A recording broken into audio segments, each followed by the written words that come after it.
Hi, everybody. I am so sorry it took me a little while to get on here. I didn't even realize it was already after 1. So I am going to do as I said I am the reading from Stop Walking on Eggshells. Sorry, honey. I had to toss him a pillow. I didn't mean to hurt him. Anyways, we are going to talk about how to talk to people with BPD. And I decided when I started reading the book that the best way to do this would be to actually read it to you instead of just paraphrasing. You know what I mean? So we're going to get the actual real deal here. Just getting my little thing set up here. I'm probably going to be moving a lot because it's very hot out, but I like enjoying the fresh air. And then I go in for a little while and then I come back out. And yeah, well, you know how it is. All right. So anyway, um, I don't know if you can see me. I look kind of shadowed out here, huh? Yeah, I guess I'm kind of in the shadows.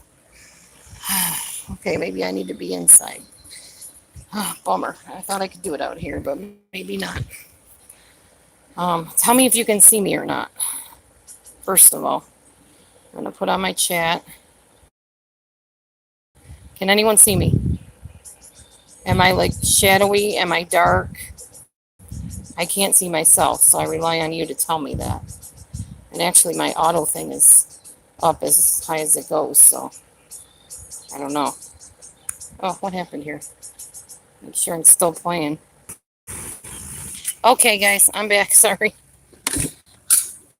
I'm so new at using this blurry now. Oh, great. Okay, well, wait till I sit still, and then it won't be blurry. I have a feeling. Down first. My thing is blurry, they said. So, is it because of the data being on or something? No, it's not on. No. Okay. Take off my internet. The Wi-Fi. Where's it at? It says location. Oh, all right. Okay, is this?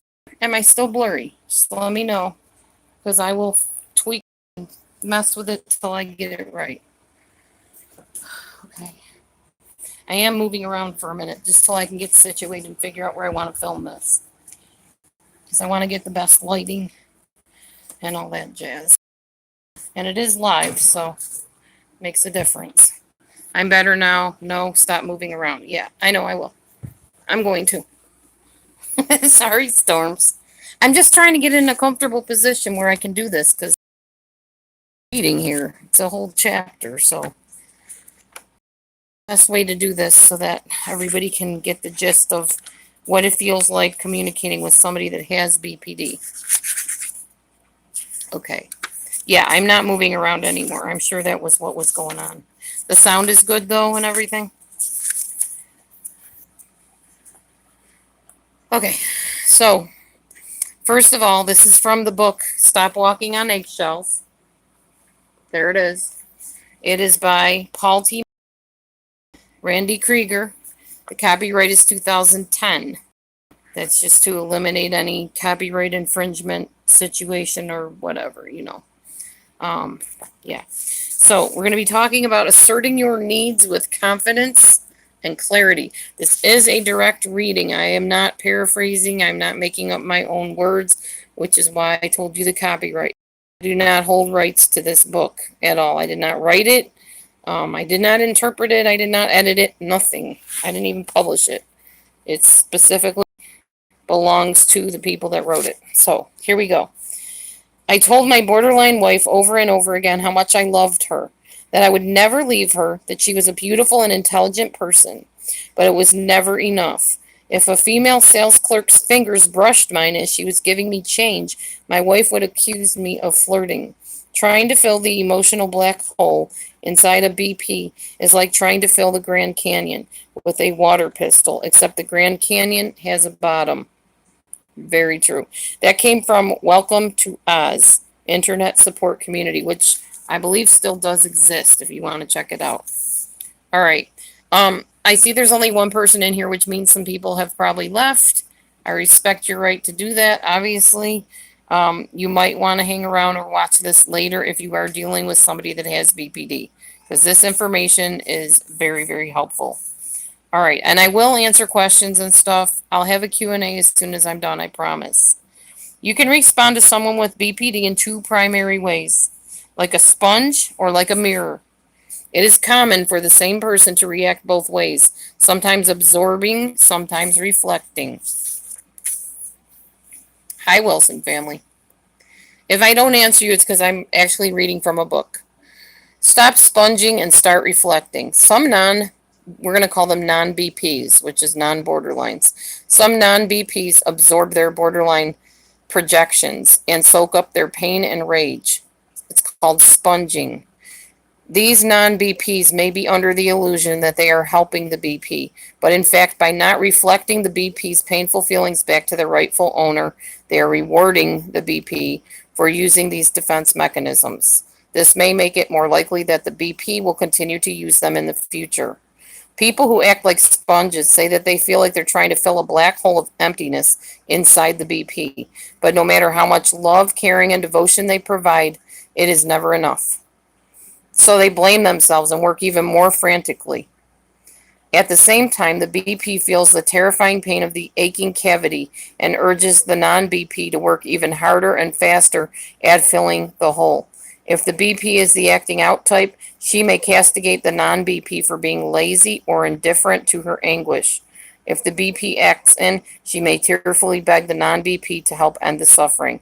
But it's all a diversion to keep the BP and non-BP from addressing the real issue, which is the emptiness belongs to the person with BPD, and the only person who can fill it is the BP, the borderline person.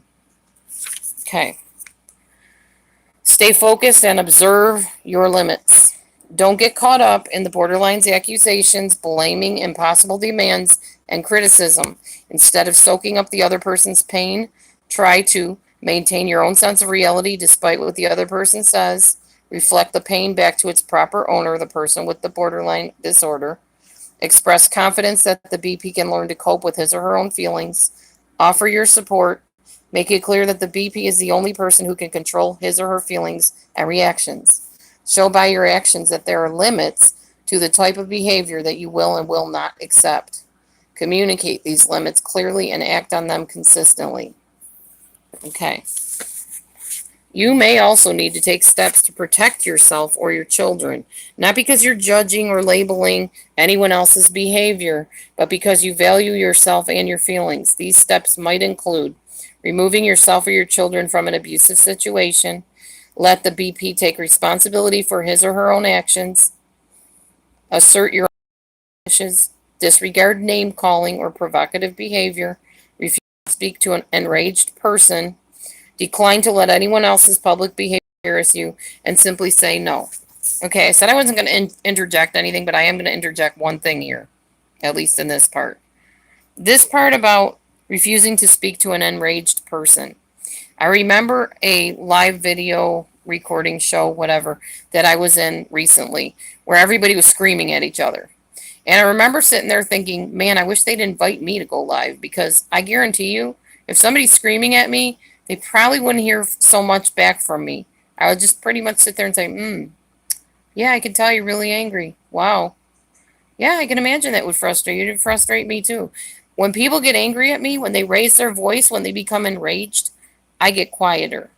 And honestly, in the job that I have, dealing with the type of students that I've had to deal with, you have to do that. And with adults that act enraged, you need to learn to do that. You need to go quieter as they get louder. Not sit and scream back and forth, because that doesn't accomplish anything. I'm not saying going quieter is going to necessarily woo them over to your side, because it may not. But it's going to help you look like the more sane individual in the situation in case it ever does become a legal situation. Okay, so what is your bottom line? You must know your own bottom line for different types of situations. It's may be helpful to think through what you would do if anyone else besides the borderline were to act toward you in the same way. For example, what would you do if a stranger at the grocery store began talking to you in the same way the borderline in your life does?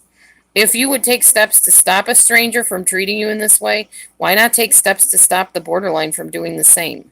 If you're concerned about the borderline's behavior toward a child, what would you do if your child's teacher behaved toward your child like the BP does? Borderline. Which do you believe is more potentially harmful? Abuse from a teacher or abuse from a caretaker? Another way to think about these tough issues is to consider what advice you would give to a friend or a loved one in your situation. Then ask yourself, is any of this advice applicable to you as well? Avoid the words all or never. Instead of thinking everything is this way or that way, come up with three more alternatives. That's important because borderlines have what's called all or nothing thinking or splitting. They see you either as an evil, demon, monster, terrible person, or as the good fairy, Glenda, whatever her name was, God Almighty, Mary Magdalene, whatever, the perfect woman is to them, or if you're a man, they see you as the perfect guy. And then if they don't like something you do, then all of a sudden you're a monster, you're a villain. I don't see what I ever saw in you. And it's a very abrupt and very thorough switch that can be very confusing if you're not ready for it. Hang on, I'm just trying to check something out real quick here. All right. Okay. If you find that you feel helpless in these situations, you may wish to work with a therapist to explore and set personal limits. This should help you in all your relationships, not just the one with the BP, the borderline.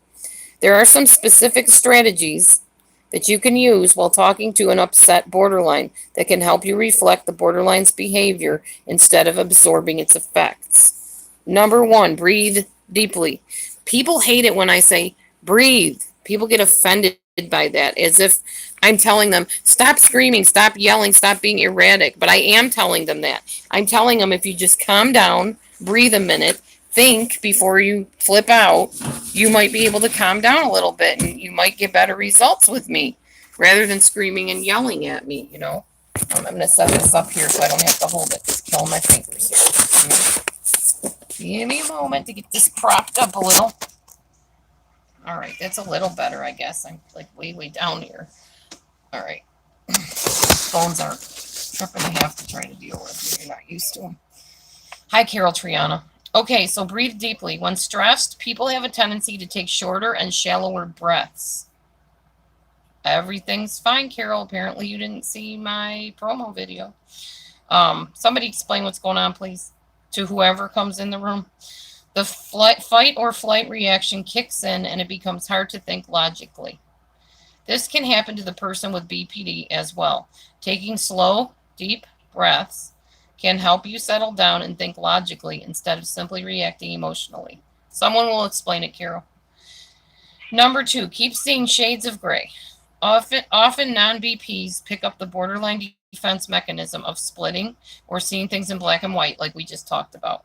Keep in mind the subtleties inherent in all situations. Don't get drawn into the other person's extreme reactions.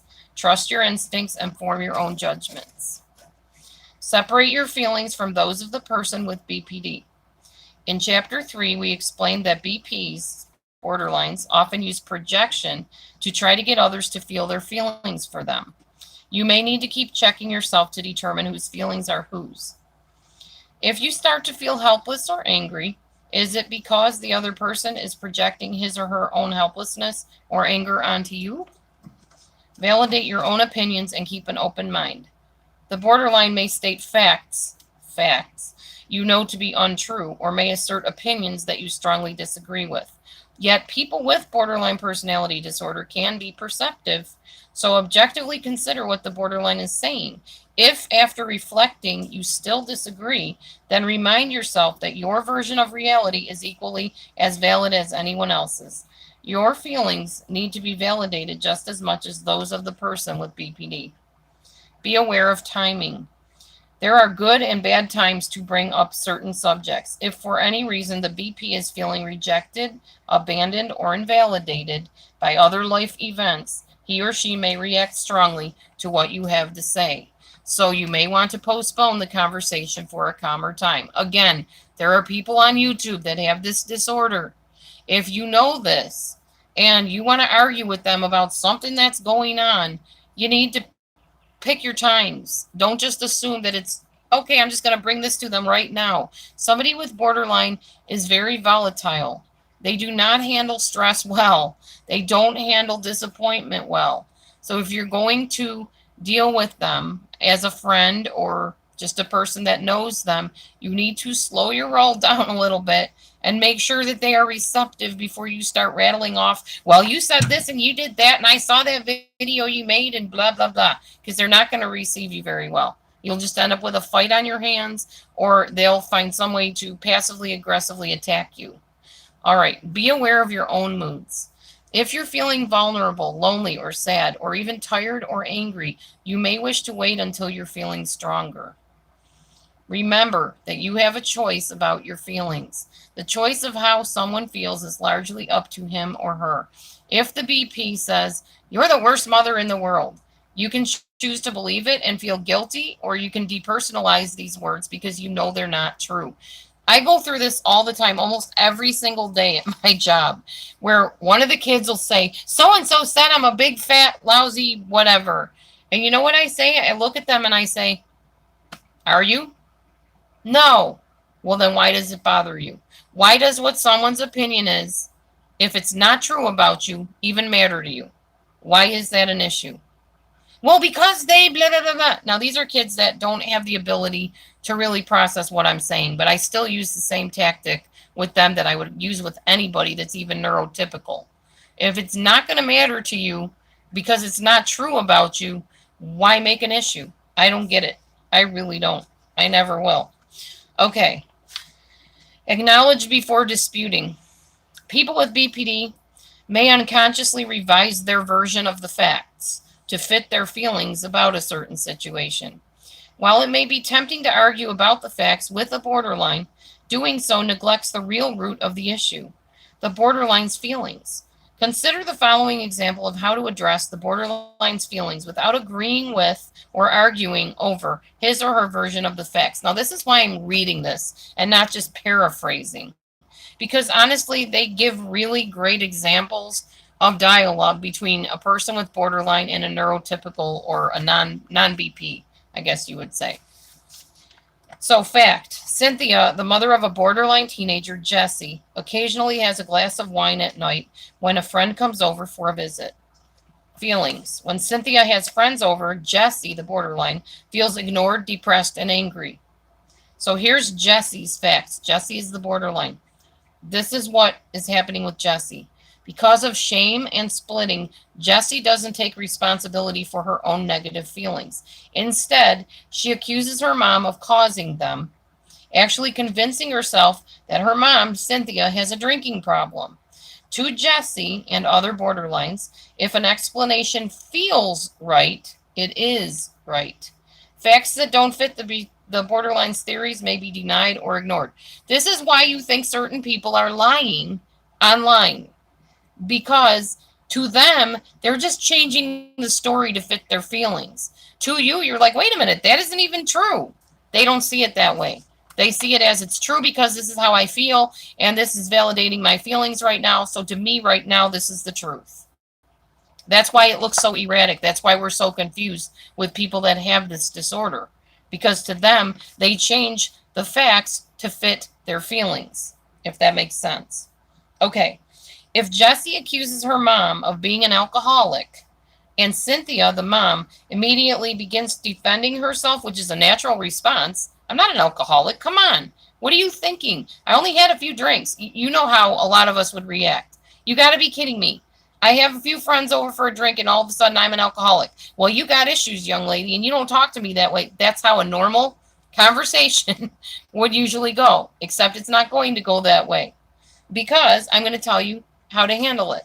All right, one way to handle it.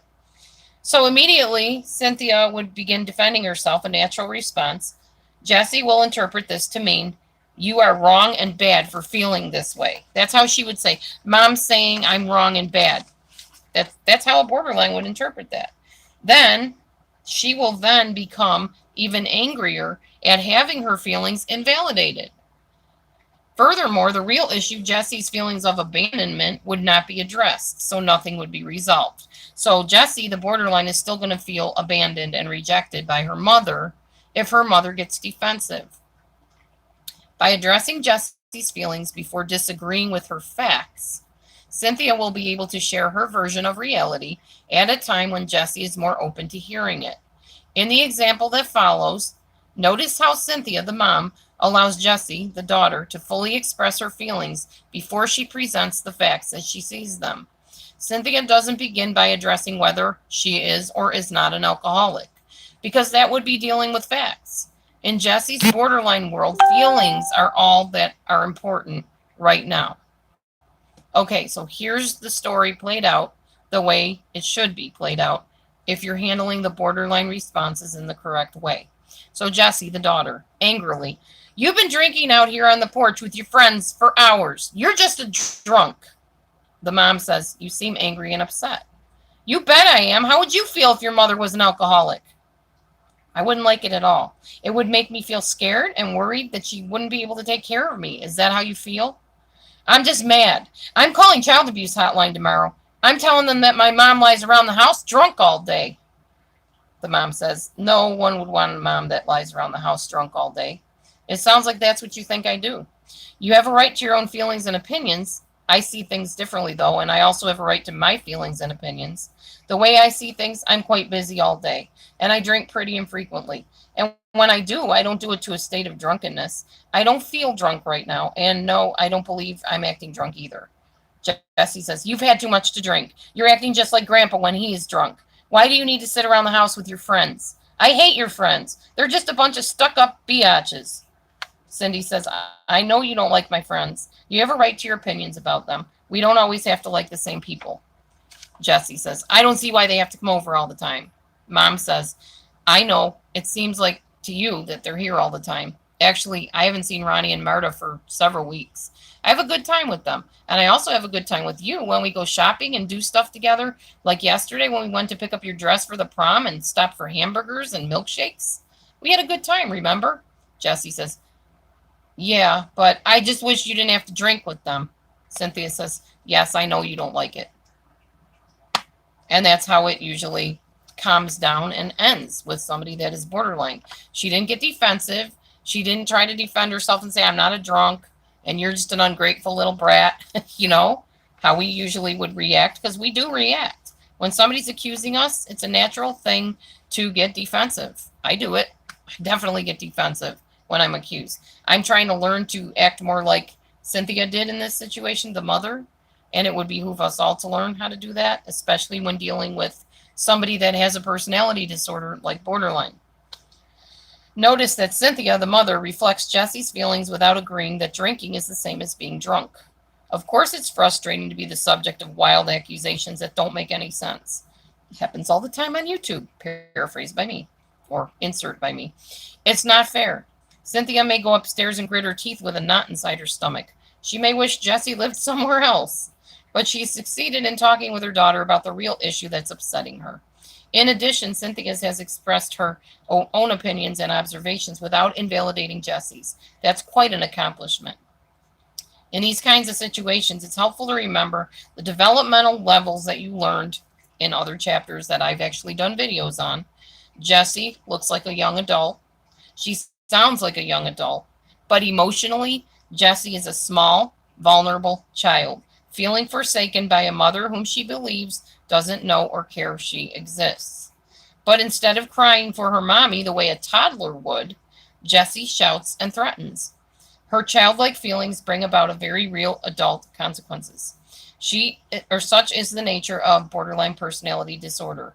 You may make things harder for yourself if you expect adult-like behavior from someone who is currently incapable of it, or if you censor your negative feelings and scold yourself for having them. So don't beat yourself up. Don't resent the borderline. Just keep everything factual. That's how you do it. Expect the unexpected. Accept your feelings for what they are and know that they're normal for people in your situation. See through the borderline's exterior and realize that right now they may not be capable of what most people would consider normal behavior. Okay. Think of some of the people online that you've dealt with that it's just like they don't even make sense. That's not how it happened at all. Why are they accusing me? Why are they treating me this way? A lot of people on YouTube have borderline personality disorder. Some are diagnosed, some are not.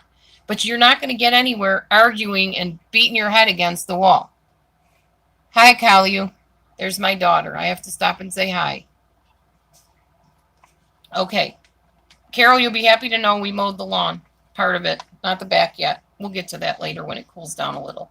But we got the whole front done, most of the side done. So we're good.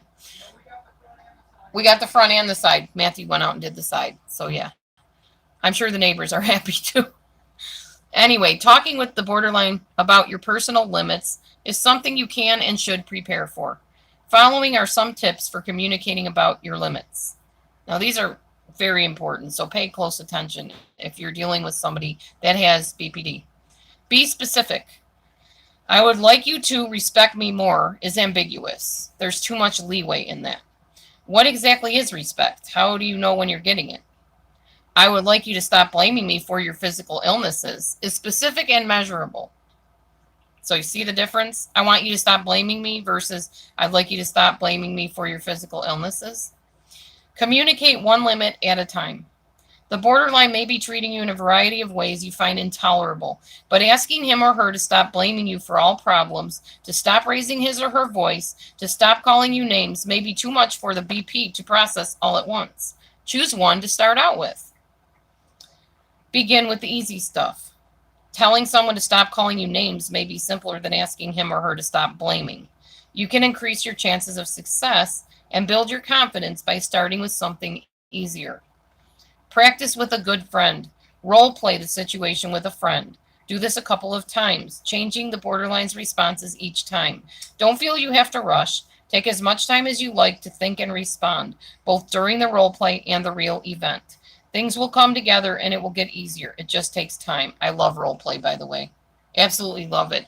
I enjoyed the heck out of that live last night, even though I wasn't feeling good, and I'm still not really feeling good. You can kind of hear it in my throat a little bit. I got some mucus buildup or something going on. I enjoyed it because when I was doing that with Michelle, she was being me, I was being her, and we were literally stepping into each other's shoes and feeling, probably for the first time, how the other person really perceives the other person, how I perceive her and how she perceives me. And we got to react, kind of correcting each other in a subtle way without being offensive and being kind of funny and using humor. She's a very humorous person. I love making her laugh. And she makes me laugh just as much as I make her laugh. You got to look at the good in people, you know, even if they frustrate you sometimes. I know I frustrate people. I'm very headstrong, stubborn, and bullheaded. My mom would tell you that. I'm very strong-willed. I'm not the brightest bulb on the tree when it comes to common sense and like getting hidden messages, innuendos, cues, whatever. I lack in that area. I'm very highly educated as far as I understand complicated things. That's where you got it, Carol. Yeah. But when it comes to just obvious things, although Carol's better at this than I am, I'm oblivious to a lot of stuff that's right in front of me. It drives people crazy about me. What? Why didn't you see that? It's right there in front of you. Oh, no. I mean, it happens at work too sometimes where the teacher has to tell me 3 times what he wants from me because it's not computing up here. Age, immaturity, I don't know what it is. Maybe seizures in the past. I don't know. But I don't always get jokes and things like that. So if you're ever saying something in the live and I'm not getting it, just know that I'm not trying to be rude. I really don't get it. And you could say it 10 times. I still may not get it. That's just how my brain works for whatever reason. Okay, think about the rewards. Maintaining your personal integrity leads to feelings of strength, self-respect, confidence, hopefulness, and pride. Determine your reality and stick with it. By the way, Carol, I love my phone. I'm recording from it right now.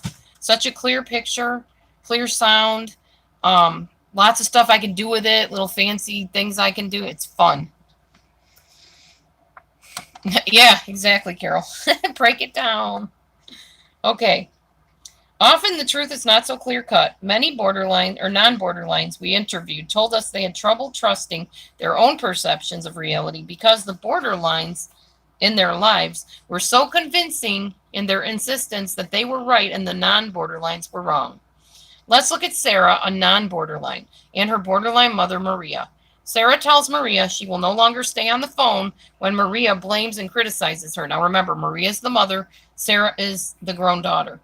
Sarah also puts limits on the number of times per week that her mother may call her. I would never do that to my mother, Maria snaps. This is the adult woman saying this. How can you refuse to talk to your own mother on the phone? How can you hurt my feelings like this? How could I raise such an ungrateful, selfish daughter? Sarah's father, George, agrees. He takes Sarah aside and says, that's just how your mother acts, Sarah. She can't help it. Be a good daughter and make things right with your mother. Sarah feels confused. Is she being bad and selfish? Does she owe it to her mother to stay on the phone, even if she feels a horrible tightness in her chest when her mother berates her? When the BP, borderline, or other people around them make counter moves, you will need to return to the belief that you have a right to all of your opinions, thoughts, and feelings. Good or bad, right or wrong, they are part of you. You also need to keep in mind the personal limits you've set for yourself. Okay, so let's continue on with Sarah's story, asserting your reality statement. If Sarah decides to debate proper phone etiquette with her parents, she will be avoiding the real issue. As an adult, she is responsible for making her own choices about how she wants to be treated.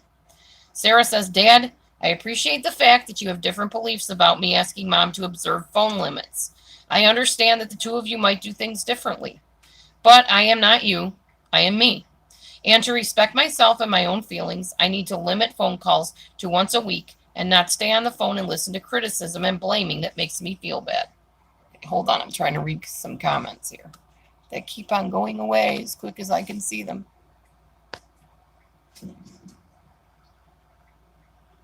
Oh, I know, Carol.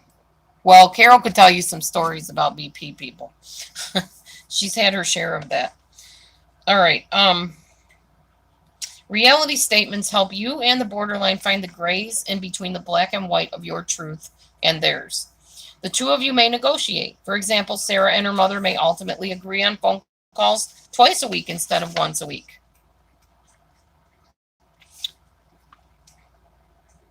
Okay. Once you've asserted your reality statement, you must shift responsibility for the borderline's feelings and actions back to the borderline. You can let the borderline know that you support him or her, but the borderline is ultimately the only person who can make himself or herself feel better. It's a hat talking. Oh, that's not good. Hang on, I'll move it again.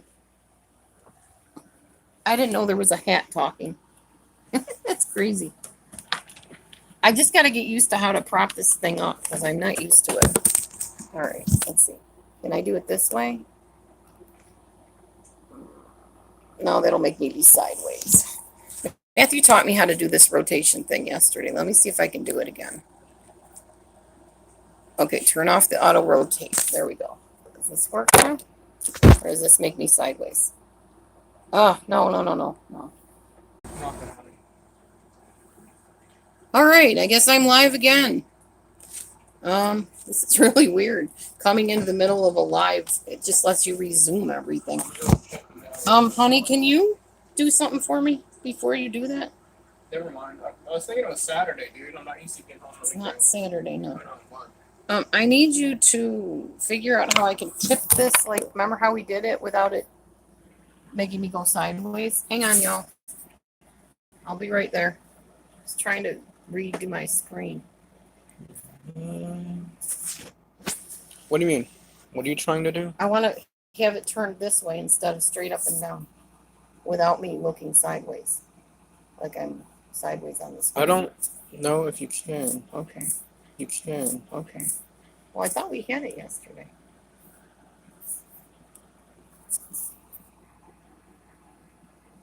No? For some reason, your phone won't let you do it. Middle. Okay. I would have had to do it to begin with. Mm-hmm. All right. I think that's what we. What did I just do? Okay. Hey, Michelle Koyak. All right, I don't have the hat on anymore, so Hey, Mom. you won't have to hear a talking hat. When you get a time, Sorry about that. Make you what? Or you can make it yourself. But yes, I can. All right, I will. All right, we're back to reading now. Let's see. Um, so I may be repeating myself, and I apologize if I am. Make sure I'm not a talking head. Can you see all of me instead of just my head? Possibly. Yes, no, maybe. Okay. Once you've asserted your reality statement, you must shift responsibility for the borderline's feelings and actions back to the borderline. You can let the borderline know that you support him or her, but the borderline is ultimately the only person who can make himself or herself feel better. Even if the borderline acknowledges he or she has borderline personality disorder, it is usually unwise to make this shift by bringing up the diagnosis.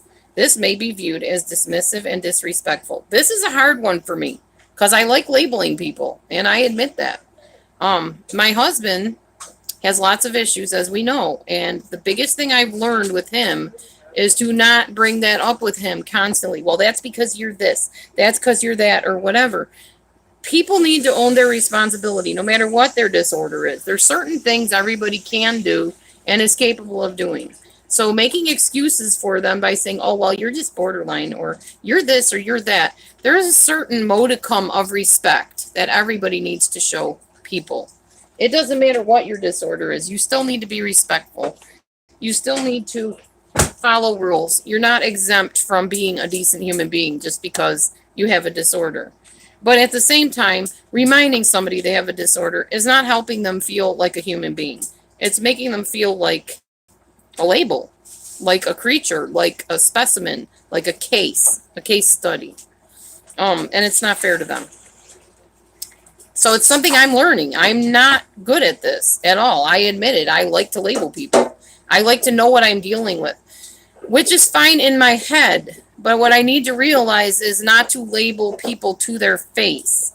You know, oh, well, you're borderline or whatever. Now, if they're labeling themselves and they're being playful, like Michelle will do that with me a lot.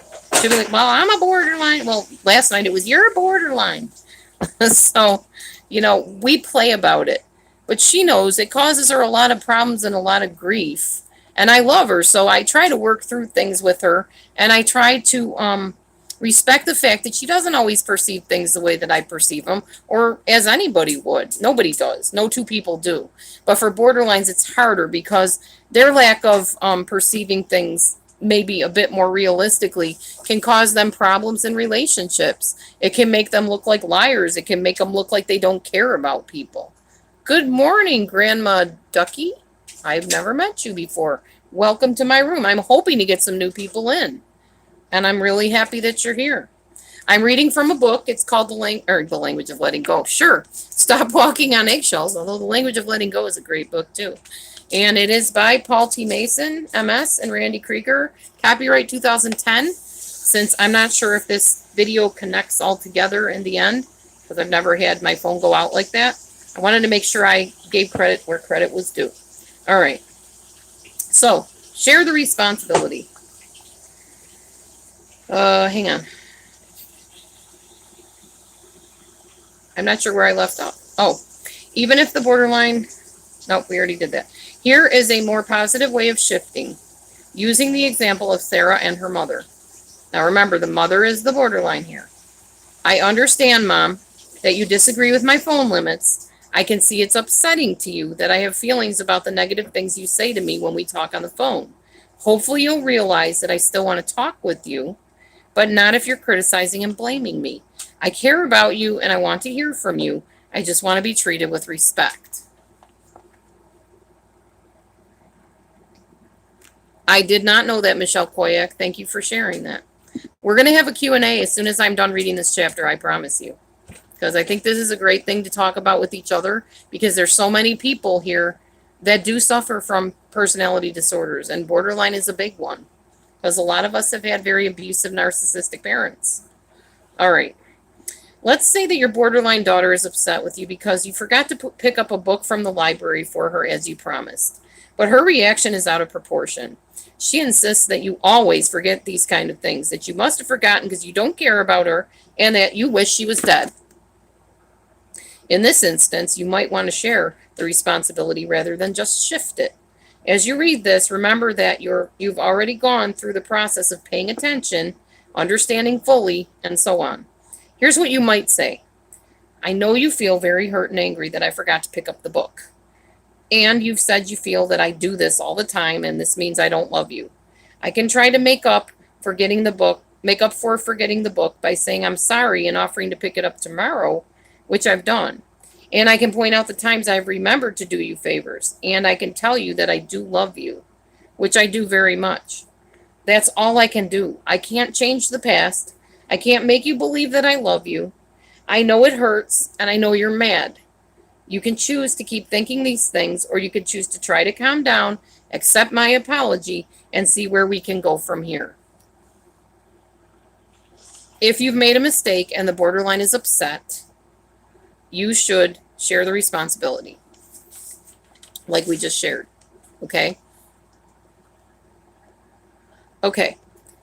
When the borderline is not agitated, you can pursue the issues even further than Cynthia was able to do with Jesse, which we talked about earlier, and attempt to clarify and even resolve issues. Okay, Grandma Ducky is who? You're Linda Ricewig. Okay, gotcha. Hi, Linda. I won't remember you as Linda. I'll remember you as Grandma because I see what's in front of me and I just can't remember all the names. So, okay. When engaging in this type of discussion with the borderline, it is essential that when it is your turn to listen, you really listen.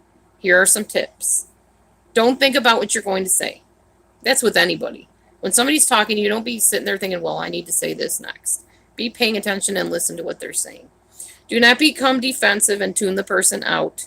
Even if the borderline is accusing you of things you never did or said, you'll have the chance to address this later. Pay attention to the person's words, body language, expressions, and tone of voice. This will help you validate his or her feelings. People with borderline are not always in touch with their own emotions, and by listening closely, you may be able to hear beyond the words and detect the feelings that lie beneath the surface. I think the important thing to realize with borderline personality disorder is that it is a feeling thing. It's not like bipolar where it's more of a chemical thing. Yes, they react feeling-wise, but it's not the same. It really isn't. It seems like there's some crossover and it gets kind of confusing, and both of them kind of lash out at times. But this honestly is something that is a very deep-seated feeling of I'm afraid you're going to leave me. I'm afraid you're going to give up on me. I'm terrified of being abandoned. I don't want to be all alone by myself with no friends, with nobody to love me. That is what is at the heart of borderline. And that is why they react the way they do, trying to cling to you for dear life and then hating you the next minute. Because they cannot regulate those emotions, which is why it's called emotional dysregulation disorder by some people. Okay. Oh, that's fine, Michelle. I understand. Okay. Hang on a second. I'm just trying to look something up, making sure I'm reading the right chapter that I really wanted to share with you. I think it is, though. It's a very long chapter. All right. So, it's also important that you fully understand what the borderline is upset about. Sometimes the person with BPD will say something and accuse you of something that makes no sense to you. It's easy to get frustrated and angry, which simply escalates the situation if the borderline feels invalidated and misunderstood. Remember that you and the borderline may be speaking two different languages. Try to stay calm, gently ask the person to clarify what he or she means. Yes, Wilson, thank you. Wilson family is correct.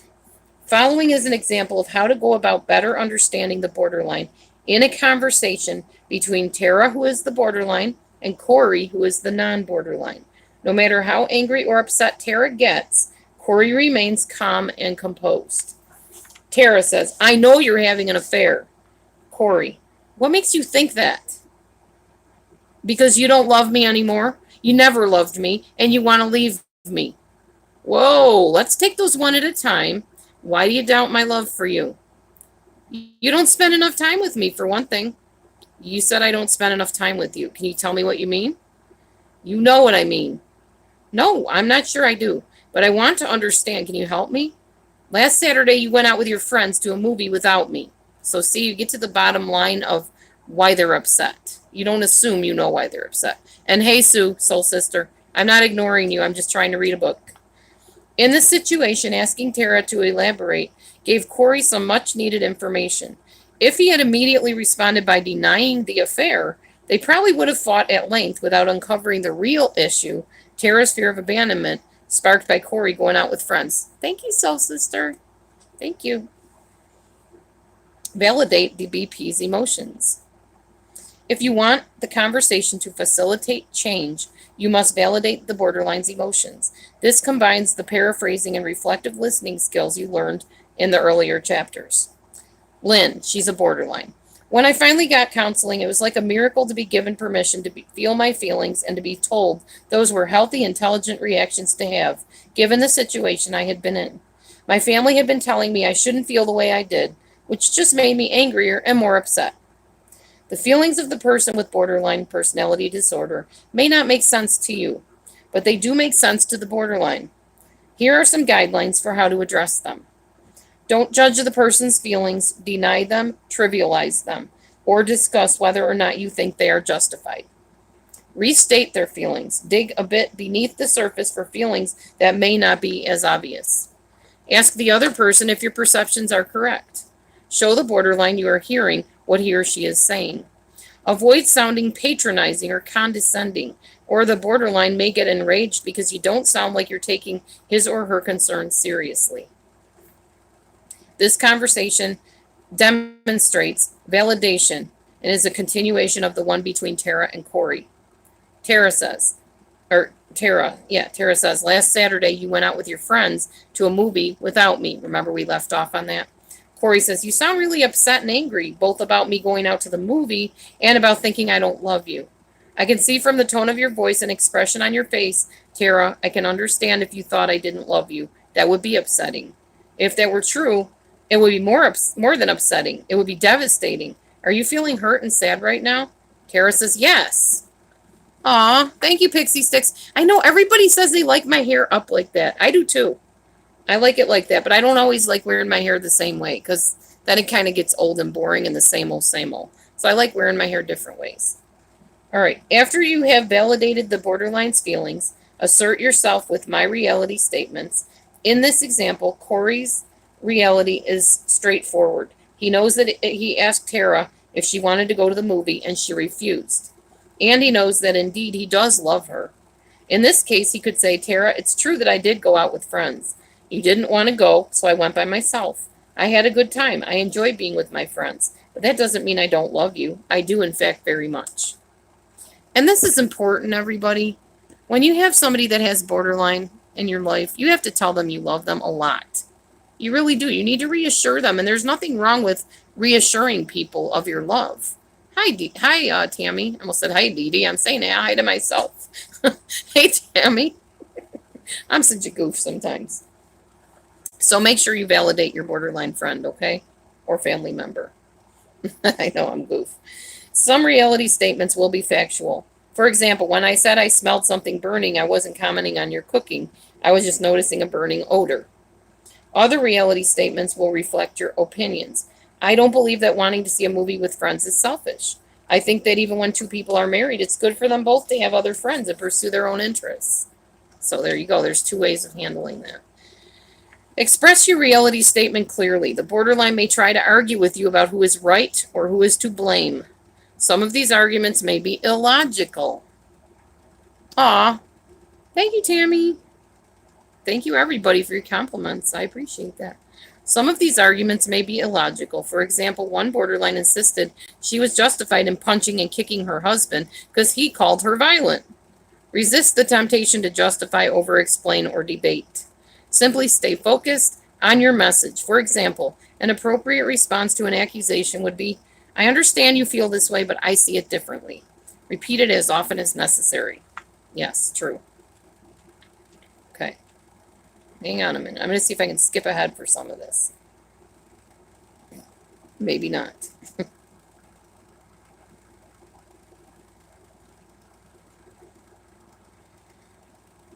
Ask for change. Request that The borderline not call you more than twice a day. Can't tell him or her not to feel alone and panicky when you're not around. If people with borderline could change their feelings without or through sheer willpower, they would have done so already. So ask for change. You can set the boundaries, but you cannot expect them to change how they feel. This is another one I'm struggling with. I'm such a person that just gets over stuff like really quickly, like that.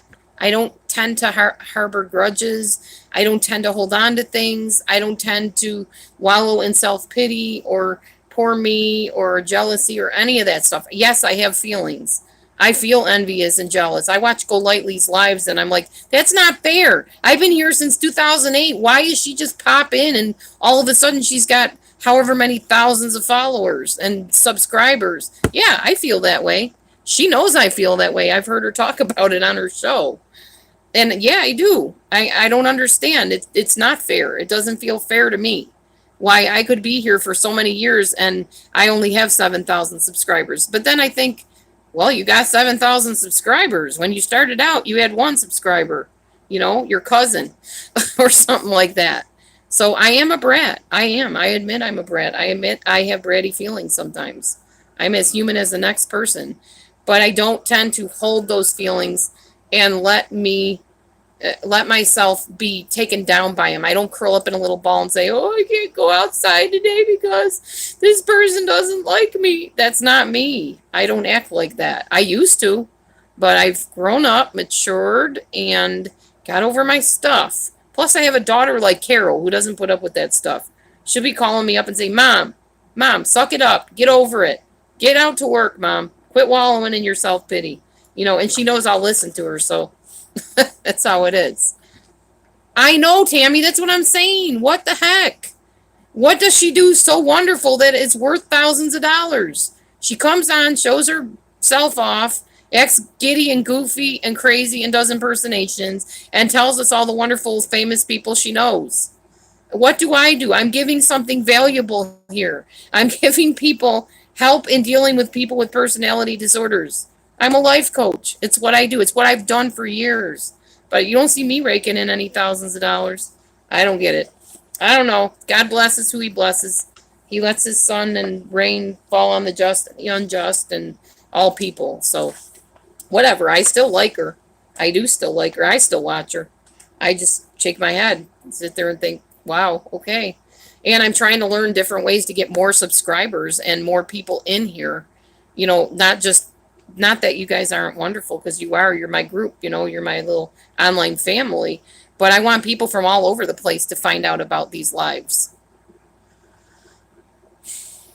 She said Milan. Well, that's good. Good for her.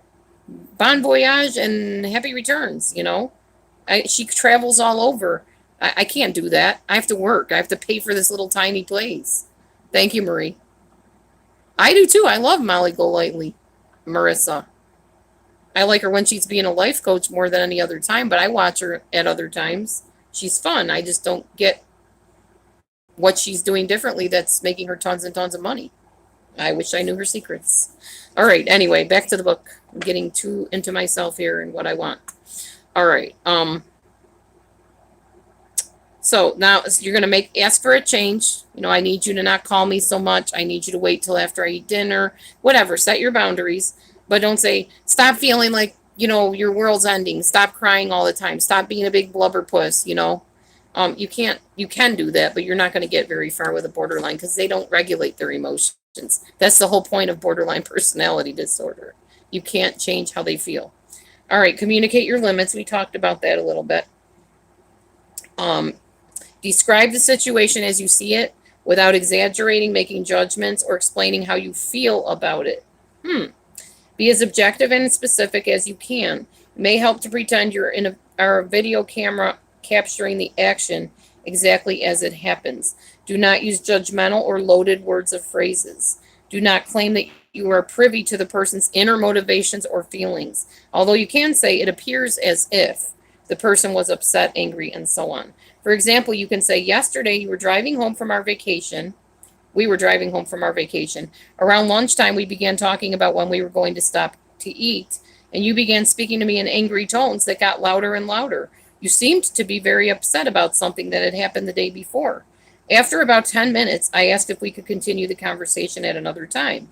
Then you continued to yell at me. After several more minutes, I asked again if we could talk about this after we got home. You refused and swore at me and called me names. So he's just doing an instant replay, basically. Express your feelings or opinions about the situation clearly. Take responsibility for your own feelings. Do not say, you made me feel this way. Oh, I get so tired of that. I seriously do. She made me so mad. You made me so upset. You made me this. You made me that. I hear that every day at work. Every day. She made me. No, she did not make you. You chose that emotion. You chose to react that way. They may have done something that was upsetting, but you chose to let it get to you. People do not make you feel. They are not inside your emotions. They're not inside your body or your brain cells telling you, oh, you need to react this way. No, I don't buy it. I never will. People don't make you feel anything. You choose your feelings. I choose my feelings. I guarantee you I choose my feelings. If somebody steps on my toe, I choose to be angry for that moment because my toe hurts, you know. If somebody's doing something to me that's irritating, I'm going to get angry and I'm going to say, hey, I chose to get angry. I chose to lash out. I chose to whatever. They didn't make me angry. They just did something and I chose to be angry. Thank you, Wilson. All right. So you made me feel this way? No. Instead, say, I felt this way. You may need to do some thinking beforehand to determine your exact emotions. For example, you can say, and by the way, hello, Marie. If I didn't say hi to you earlier, I'm sorry. You can say, when you were shouting at me, I felt very bad. I was afraid because I didn't know what you might do or say next. I felt helpless because there was no place for me to go because we were in the car. I felt sad because you were angry at me. And when I asked you to stop and you didn't stop, I became mad because you were not responding to me. I also felt concerned because our son was in the back seat and I was worried about how the argument was affecting him. Honey, are you cooking something? Yeah. Okay, you might want to check it. It's smelling cooked, whatever it is. Oh, well. I just want to be like you. It's very difficult for people with BPD to understand that you can be angry or upset with them and still love them. You may wish to remind the borderline that even though something is bothering you, you still care about him or her deeply. Definitely. I constantly tell Michelle, I love you. I care about you. You're my friend. You're my sis. I love her. She can't help some of the things she does. She can't help her feelings or how she reacts. That's just how I see it. My other borderline friends, same thing. They can't help it. They just feel and they react. They don't have a lot of thought processes in between it. Hi, honey. I didn't mean to interrupt you. I just wanted to give you. You're not interrupting. You're fine. I'm cooking the rest of that chicken. Okay.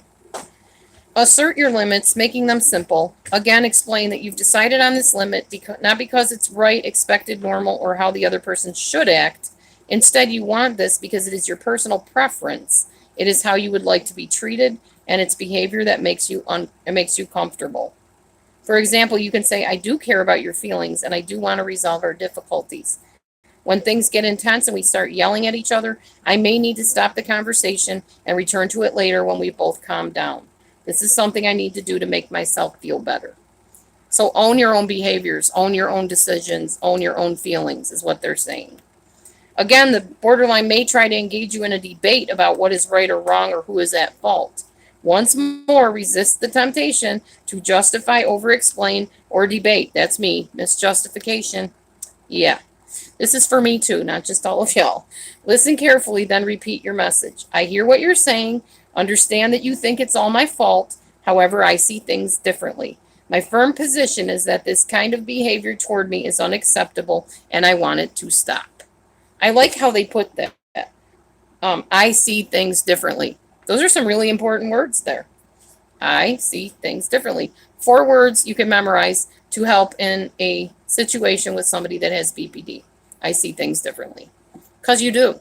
And that's the whole point of BPD. They see things differently than you do. You see things differently than they do. But there always is the fact of the matter that needs to be addressed. Not the emotions so much, but the facts, except when you're validating their emotions. You can also, of course, validate your own emotions and say, I feel this way, like we just explained. All right. Reinforce the benefits of your limits, if appropriate. Explain the positive effects of getting what you need. If appropriate, help the person with BPD see the negative effects of the status quo, too. For example, you can say, when we resume the conversation, I can be in a better position to hear your concerns because I feel calm and more centered, and we will not get bogged down in angry conversations that do not seem to resolve anything and leave us both upset. Don't threaten your loved one in an attempt to control their behavior. For example, let's say you and the borderline are attending your grandma's 85th birthday party. The borderline sees that everyone else is dressed very nicely and gets mad at you because you dressed informally in shorts and a faded t-shirt. The borderline screams at you, calling you a slob in front of everyone. A natural but unhelpful response would be to say in an angry tone of voice, if you don't stop it right now, I'm walking out the door. Instead, make it clear that you're not acting against the other person, you're acting for yourself. For example, I'm extremely uncomfortable when you yell at me, especially when other people can hear. It makes me feel angry and helpless. I'm asking you to stop this right now so we can keep on having a good time at the party. You may need to assert your wishes and reinforce the positive consequences. For example, we can keep on having a good time more than once. You can tell them, I understand you're upset. I know I look different than everybody here. I'm comfortable right now. And I'm sorry this feels, offensive to you. But I'm really having a great time. Let's go back to the party and enjoy ourselves. You can reinforce the positivity, accentuate the positive, eliminate the negative. Disney had a little bit of key clues, I guess, in how we can get through life happily, even though Disney is pretty twisted if you do the research.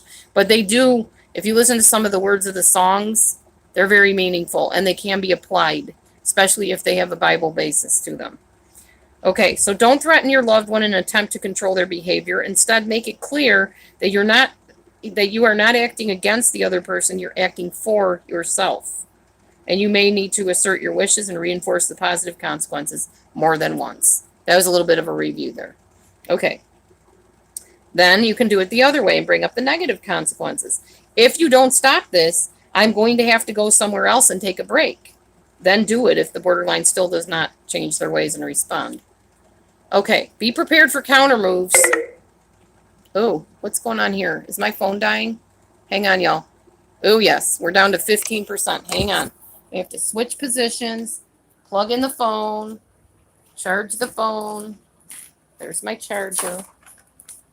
Oh, give me a second. Get hooked up here so I don't lose y'all. I'm not done yet on this little merry journey we're taking into borderline land. Okay.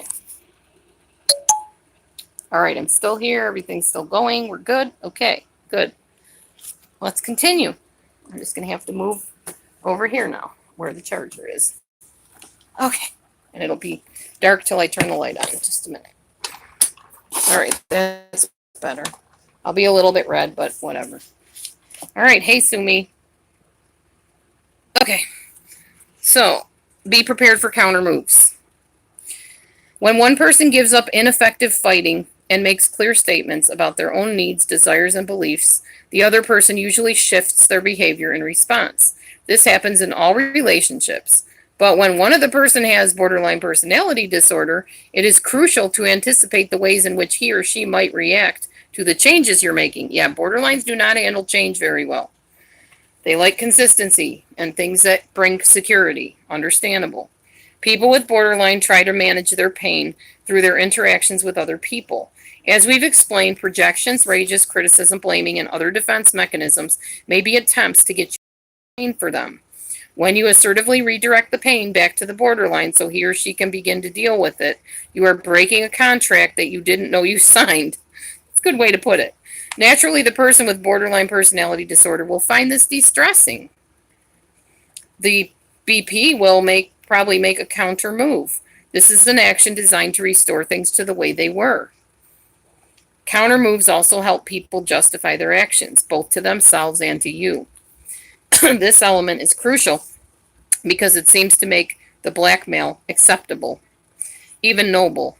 Your ability to withstand these counter moves will determine the future course of your relationships. I promise I'm going to be going over what these are very shortly, so hang with me. I know that's kind of confusing, all that stuff I just read, but I'm going to explain it. The book explains it really clearly.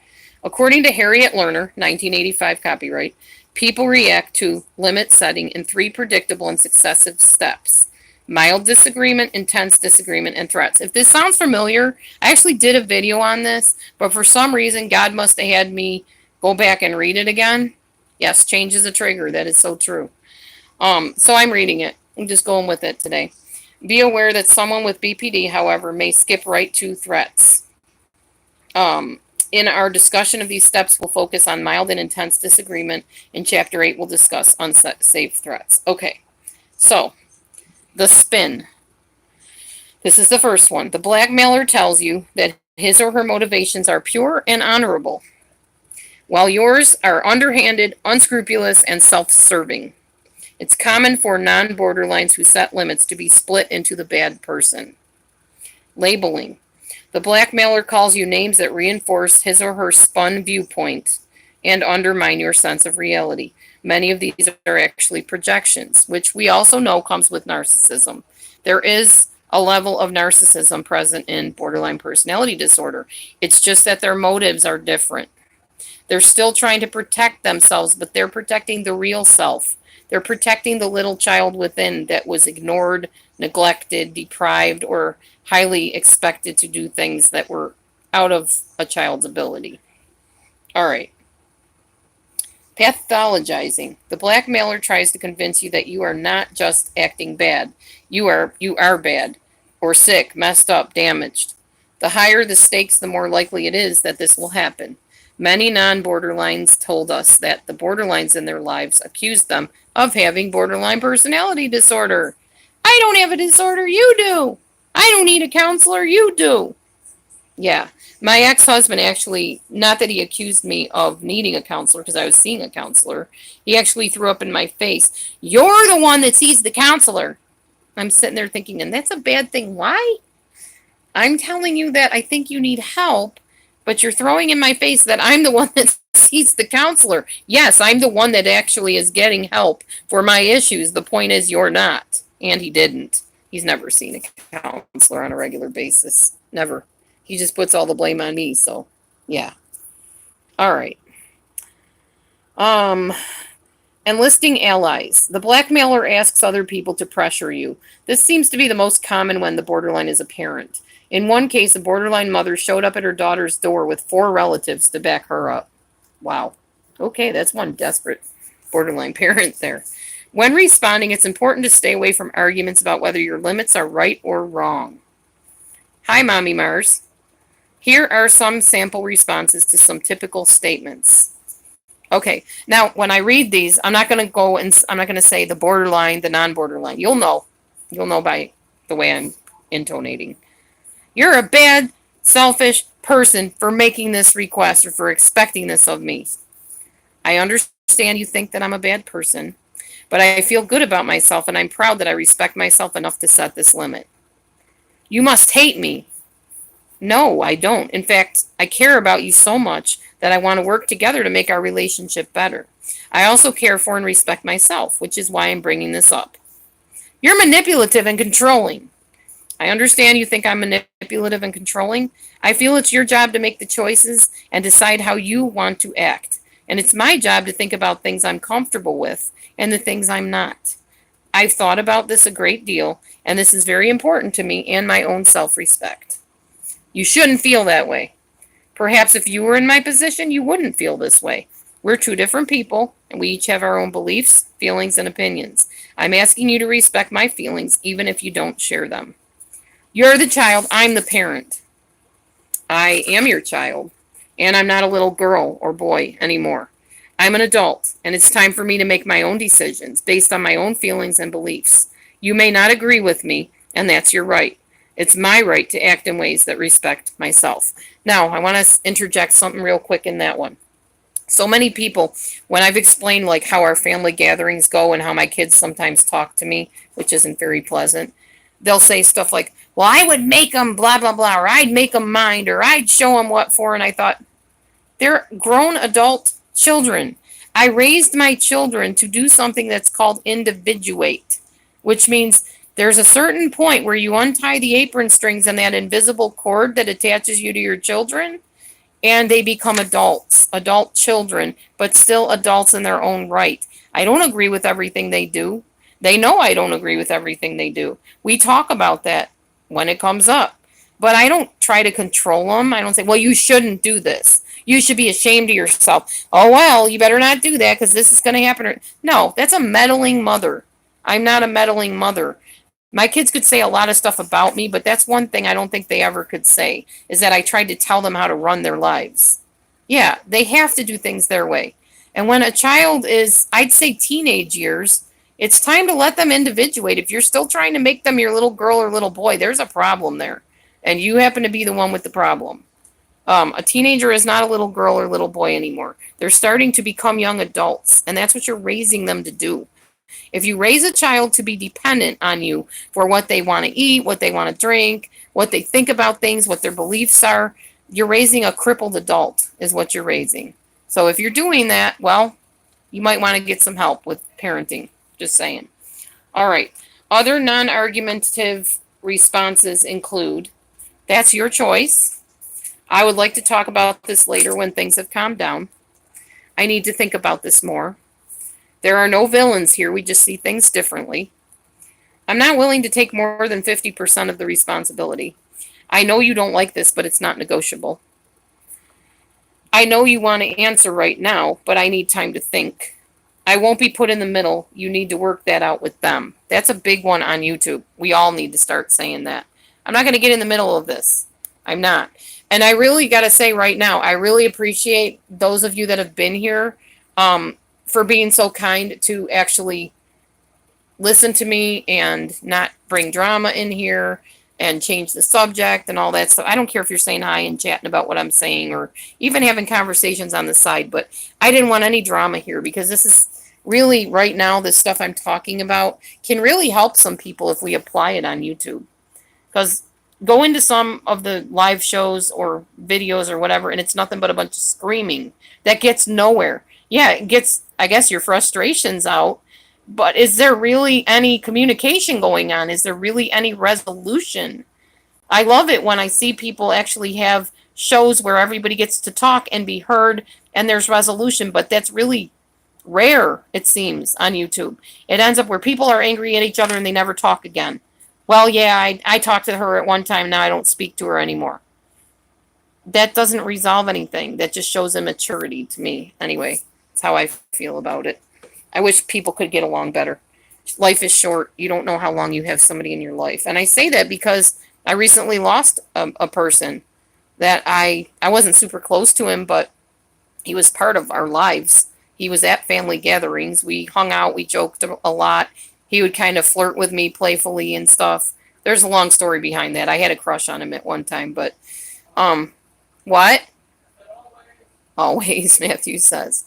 It was just like a family joke, but now he's gone, and I can't bring him back. I can't say, I wish I would have treated him differently or whatever, because I treated him fine. But It needs to be plugged in. this does? Yeah, Okay. hold this while you plug it in. But, you think about that stuff. When you lose people, you realize life is short, and you only have people for, so long. So treat them right. Or just, it's okay to pull away from people and not have a relationship with them. I'm not saying you have to relate to every single person and be bosom buddies. I'm just saying be kind, because you don't know what the person's going through, for one thing. And then there's some people that are just toxic that it's good to keep distance from them, and it's okay. I'm not saying, like I said, you don't have to befriend everybody or stay friends with everybody. It's just pick and choose, wisely, and make sure when you do cut somebody out of your life that they are a toxic person that you're cutting out, that they're not just somebody that's lashing out because they're hurting and they need a friend. I don't befriend everybody very easily. You know that. I have a video, I'm nobody's buddy, because I didn't want people on here latching onto me. I don't like feeling smother loved. I don't like feeling leached onto. I don't like people getting their all and everything from me. I'm not God. And God is the only one that I believe anybody should have that with. I'm nobody's idol or God, and I don't want to be. So that's why I say that. All right, anyways, back to what we were talking about. When the borderline increases the intensity of his or her responses, the implicit message is, you are taking away my method of coping, and I cannot stand these feelings, so change back. Go back to the way you were. If the borderline shouted before, he may now rage out of control. If he previously accused you of being selfish, now he'll call you the most self-centered, egotistical, and controlling person in the world. If she coped by using violence, either against herself or others, the violence may become more severe. Okay, we talk about that later on in the chapters about protecting yourself from violence. We're not going to get into that now. It's important to remember that counter moves are not a sign that what you did was wrong or it did not work. It means that you've asked the borderline to do something difficult. That's okay, Bonnie. Thank you. I know what you mean.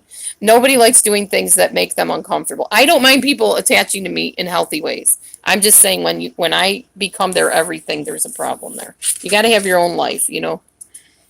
You guys are great. Thank you. It's possible over time your limit setting will lead to the BP taking a hard look at themselves and deciding to seek help. Or the borderline could devalue you, accuse you of abandoning him, and claim he never wants to see you again. Or he could do both. Whatever happens, it is possible that it would have happened eventually anyway. Your actions may just have accelerated the pace of things. Bonnie, welcome in, by the way. I haven't welcomed you yet. So those of you that know, I'm friends with Michelle. And before she met me, and this is not tooting my own horn, this is a fact, she was curled up in a little ball in her bed, didn't want to go out the door. And I was able to talk to her and encourage her because I've been through agoraphobia. That's what she said she had. Come to find out there was more involved in that. And now she's getting help. She's going to see a therapist now on a regular basis. If I had just said, well, I don't like you, I don't like the way you treat me, you're mean, or you lied, or you did this or that, she wouldn't be getting help. And I know people don't like her. Frankly, I really don't care about your opinion of her. I have my own opinion. I have my own opinion about everybody. I'm opinionated, and I own that. It's just how it is. People can tell me whatever. And when people come to me and say, well, I don't like what this person's doing, or this person did that to me, or whatever, I weigh that. I don't just take it, oh, wow, so-and-so said that. Oh, my gosh. I look deeper into it. I watch the person. I'm definitely a little lurker. I watch how they act in other rooms. I pay attention. I don't just automatically jump on the bandwagon and say, well, I don't like them either because you don't like them. They're evil. You know, because I feel that my opinion is my opinion. And just because somebody hurt you does not mean that I'm going to view that the same way. Not that I want them to hurt you, but I'm not your bodyguard and you're not mine. But I will stand by you and I'll try to work things out in an amicable way. If we can talk like, you know, normal adults, if they're going to shout you down, make stupid videos against you, smearing your name, then they're not worth your time. Move on.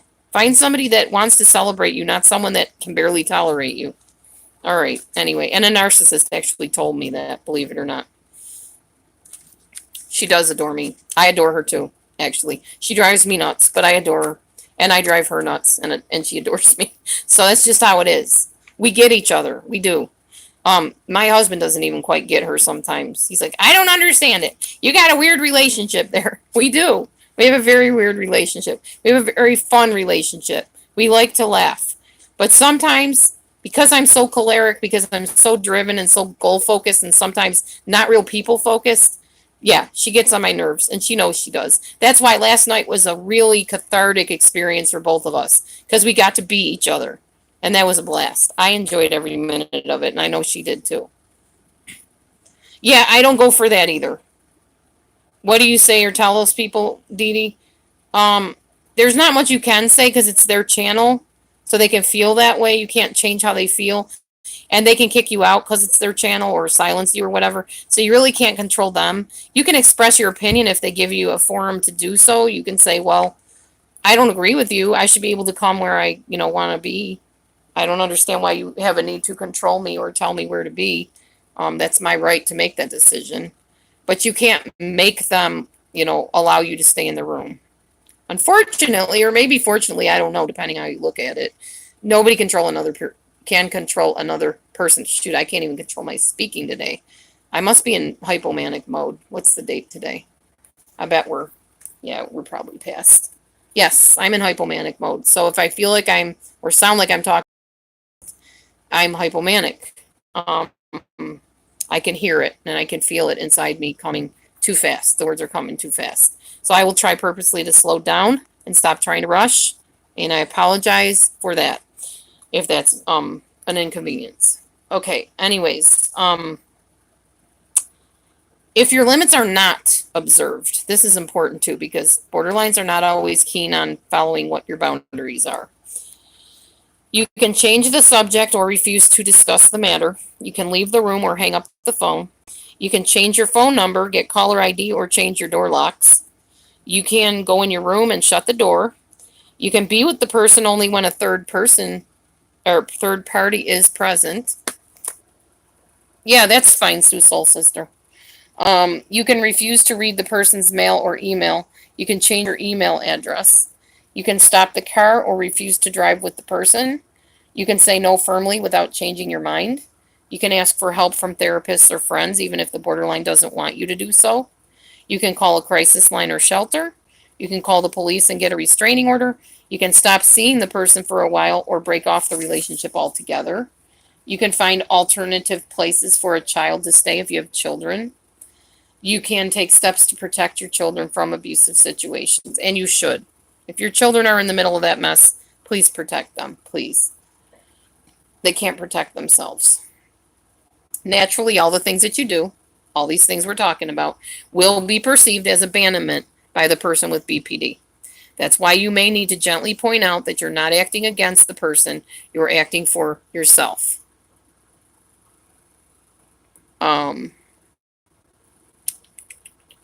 Explain that your limits are essential to the health of the relationship and that you're asking the borderline to observe them so you can be with them or her, with him or her for a very long time. Within reason, we suggest you observe your limits in a gentle way every time, even when you're tired or when you'd rather avoid a fight.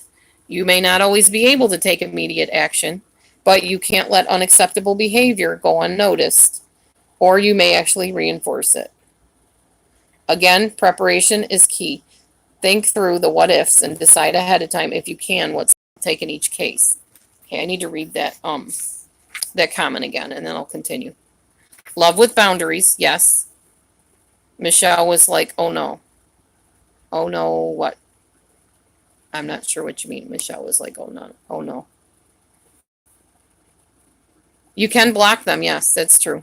If a person's bothering you, yeah, you can block them.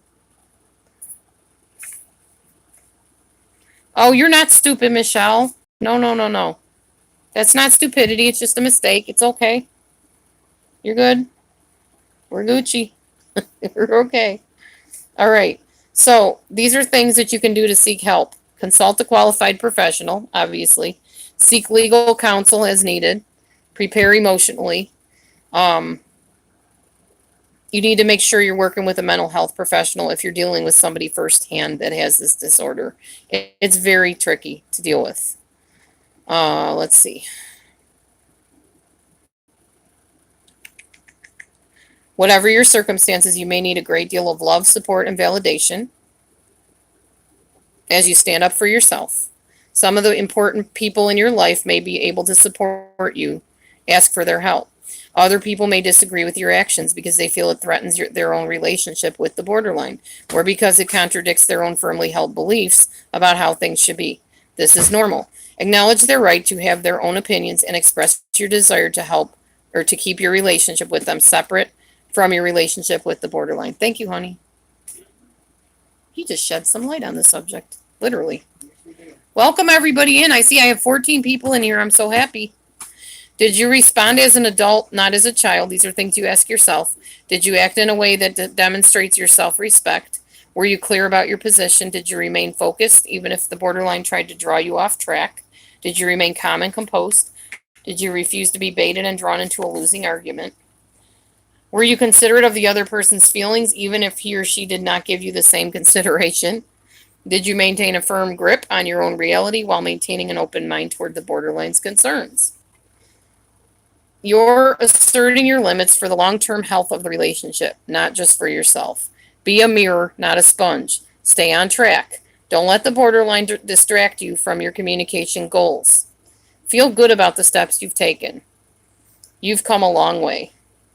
All right, so that was chapter 7. I just skipped around a little bit in between there, but I think we got kind of the gist of the chapter through what I read, and hopefully that helped somebody. I'm not closing yet. I said I would have a Q&A afterwards, and so if you have questions or comments or things you want to include here, now is your time. It is time for Q&A. I sound like Dana. She's another one I love dearly. I've met so many wonderful people on here, seriously. The only thing is, my boundary, which you may already know this, I'm not very keen on talking to people on the phone till I've gotten to know and feel out their personality on the camera.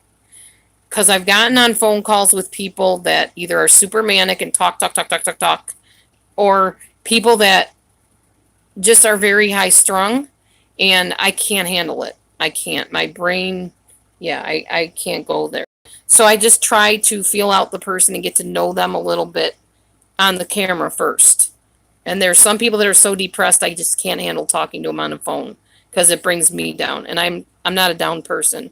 I don't like feeling like that after a phone call or during a phone call for that matter. A lot of times my husband could tell you seen me on the phone with people and I'll just be like, "Oh my gosh. They're just talking and talking. Oh my gosh." Or they're so depressing. Yeah, I can't do it. I'm sorry. I love y'all, but no. No.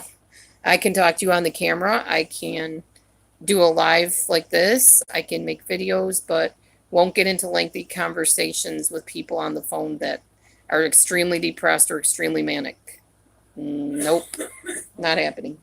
Anyway, that's just my boundary. I know better than to do that to myself or to do that to somebody else, because if I'm on the phone with somebody and I'm feeling they're either talking a mile a minute or they're so slow and depressing that I have to get off the call, then I start resenting the person and then I feel bad about myself because I shouldn't resent people.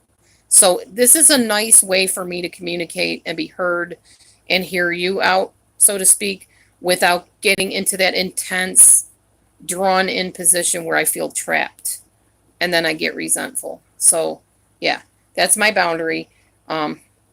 You're funny, Sue.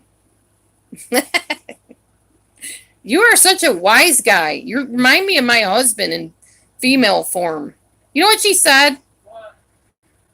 Dee Dee, I'm going to phone you now. I know you're joking. I know you're kind. I'm married to it. Sarcasm. That's okay, though. I get it. Anyhow, so what are your questions, if anybody had any, or comments you want to make? Because now is the time. Let's all call her Soul Sister. No, Michelle, do not. You don't have my number. I gotcha. But I will talk on camera to people, and sometimes even that can be trying, depending on who the person is. I just have certain personalities I click with, others that I don't. Michelle, I do, because Michelle is wacko. The day is long like me, and we just have the best time together. Well, if you saw last night's video, you'll know what I mean. We were just carrying on and having a blast. No, my phone number is not 8675309. No. That's Jenny's number, whoever Jenny is. You got a Facebook video app? Yeah, I know. We've talked. Pretty sure I've had you on Facebook before and talked to you. Either you or no, it might have been Kim. I don't remember. Anyways, I talked to a lot of people through. All right, questions, comments, anything, opinion? Speak now. It's your time.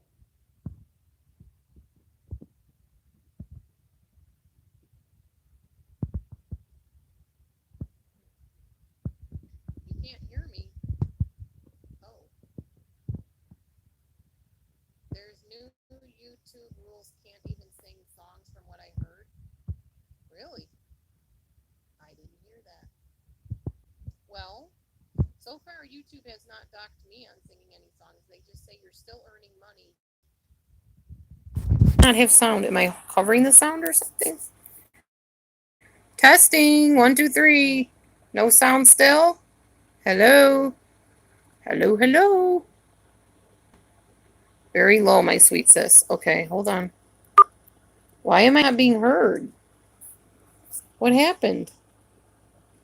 Better? Okay. I might have been covering the... I probably was covering the microphone. Because I'm a goof like that. Okay, anyhow. Yeah, YouTube sends me messages. Oh, I'll still come live. I'll still be on live. I did not see your question above. Hang on, Mommy. Mommy Mars. Mommy Mars can't hear you. Before that, probably, I'm guessing. Last I saw was you get overwhelmed easily. I'm not seeing a question. I see better. Did I see your question? I didn't see your question. I'm so sorry, and I can't seem to find it. Would you mind typing it again, Mommy Mars, and I'll be happy to do my best to answer it?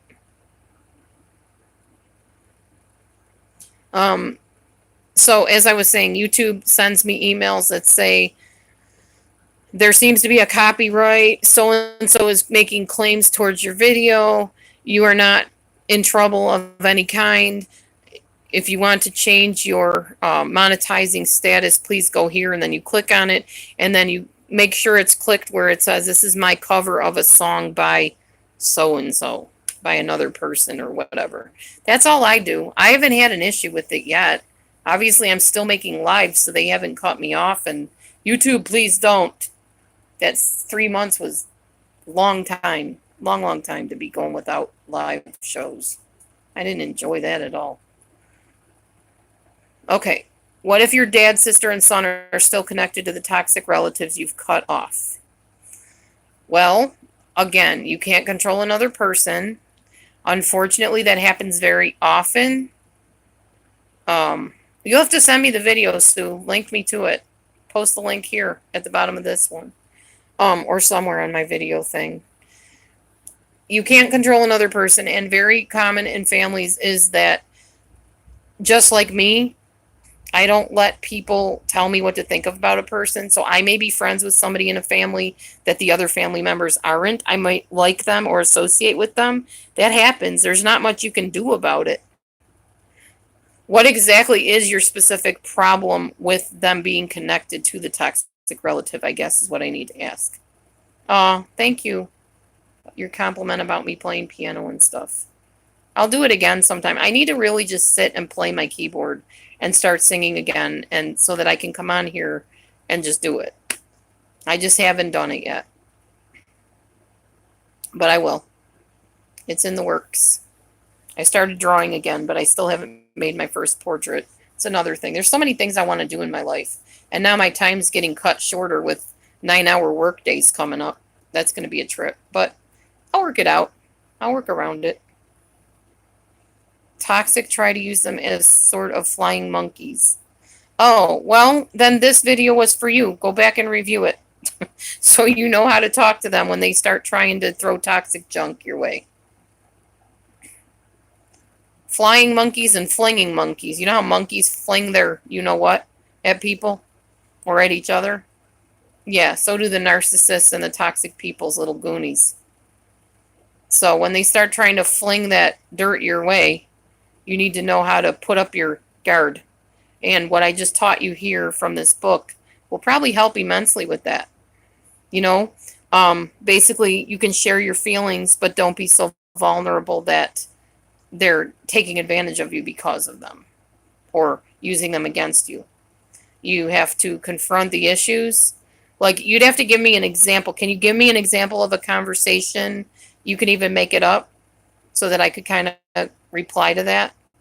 It's too generalized for me to really say how you could handle it. Ooh, what did Sue just say? I totally missed it.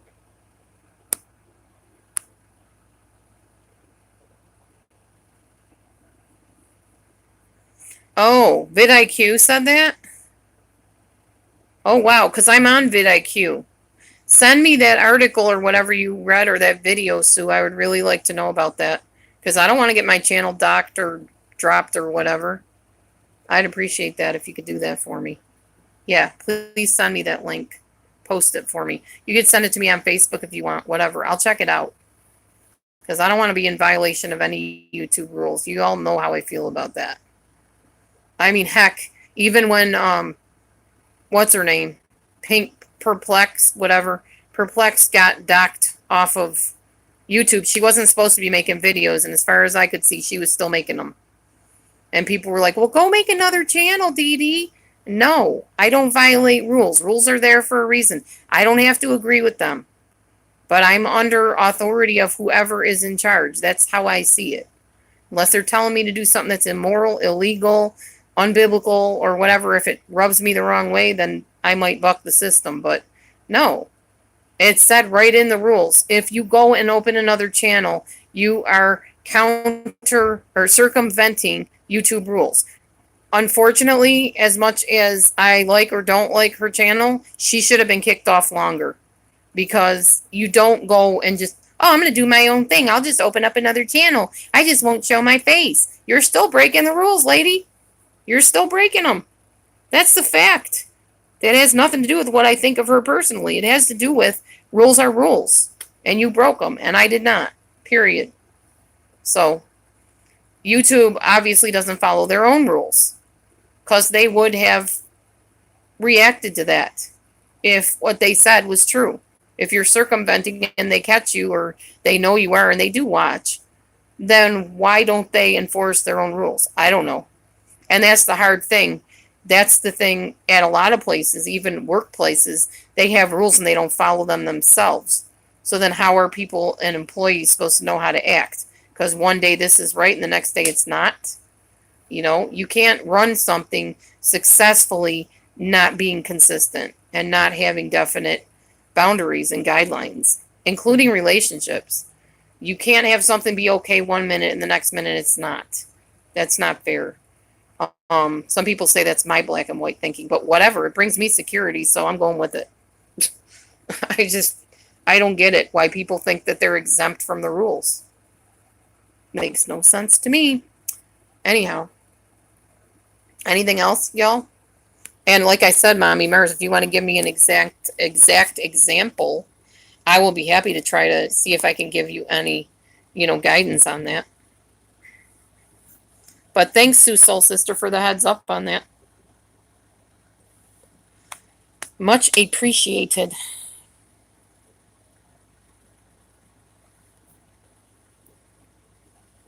Oh, my goodness.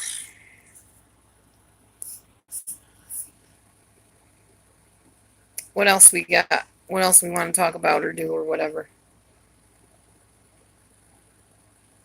Right. Yeah. And it's hard to trust. It's impossible to trust anybody that lies. Seriously, you can't. And then I don't even like being around liars. In fact, the Bible is pretty clear about liars and what to do with them. Stay away from them. Flee them. Get away. Don't associate. Because liars will lie about you. They'll lie about everything. And then nobody knows what the truth is. And that brings insecurity too and distrust. So it's not worth having a relationship with a liar. Thank you, Sue. Yeah, in fact, I just signed up for Video IQ. I think it was called vidIQ. Yesterday. Last night. Yesterday afternoon I signed up for it. Yeah, you can't trust people that are shady. Mm-mm. What are you cooking over there, love? Just chicken? Oh, well, I saw 2 pans. I didn't know if there was something else. Just one of the freaking pieces like that I used. Mm-hmm. Awesome. All right, so anyway. You're welcome, Mommy Mars. I don't know what I did, but you're welcome. I'm going outside for the day. You're going to go outside for the day? Did you mow more? No, I'm going on. I checked it out too. Oh, wow.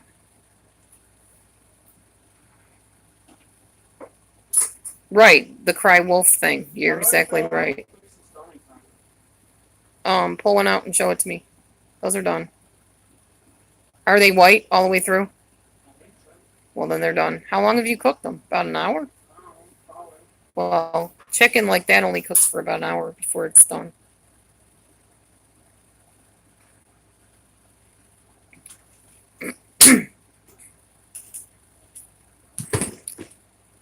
Anyway, how shall we close out our time here? Anybody got any ideas? My throat's getting kind of sore. I might need to mow some more outside or something. A song. Okay, what song do you want me to sing? Because I can do it now. Got my computer next to me. And I got my phone, so maybe it'll work. Maybe you'll hear the song clearly. The music. I can karaoke it.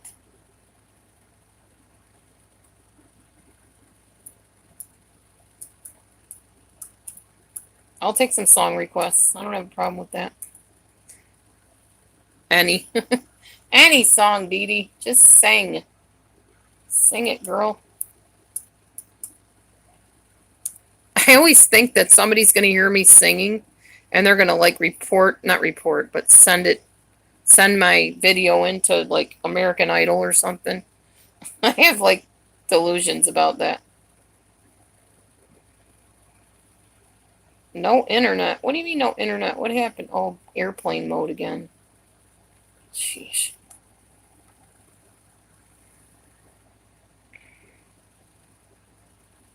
You want me to read it while I'm on here with you? Is that what you're saying, Sue?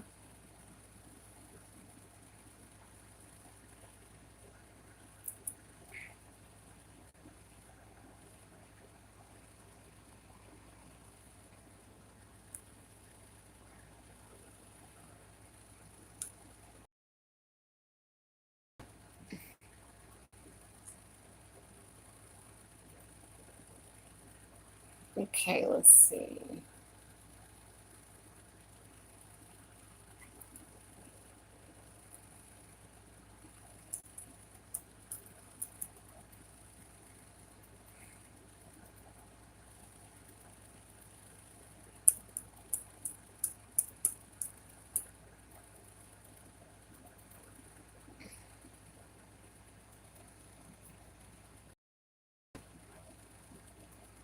Oh, okay.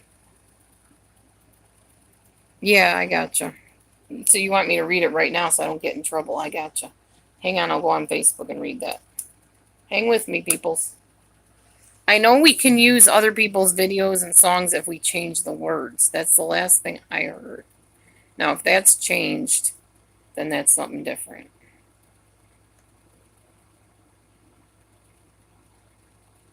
No, I don't want to get in trouble either. Thank you.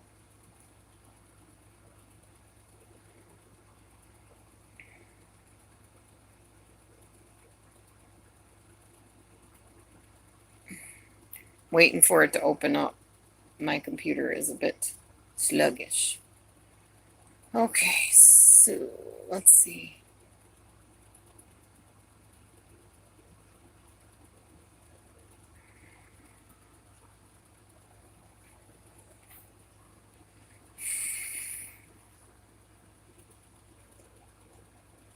Well, that's a YouTube video that you're sending me, right?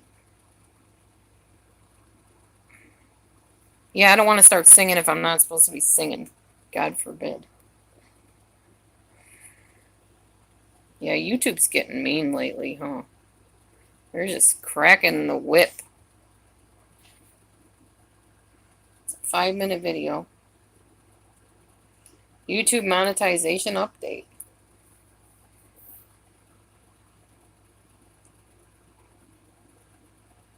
Come on. This is what I'm dealing with, y'all. That's what I'm dealing with. Buffering. Buffering. I know. Well, all right, strap yourselves in, folks, because today's video is. I might have to start writing my own because songs. in order to illustrate my point, I actually have to sing.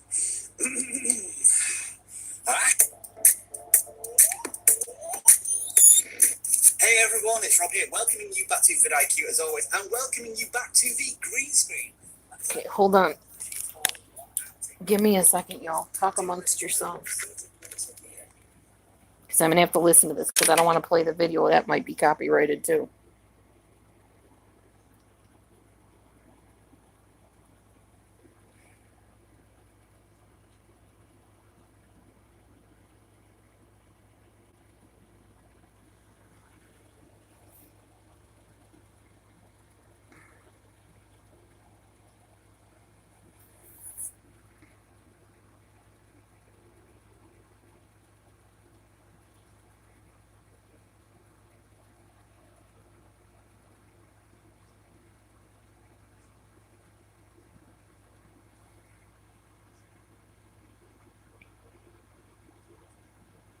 Okay, so this is what they're saying.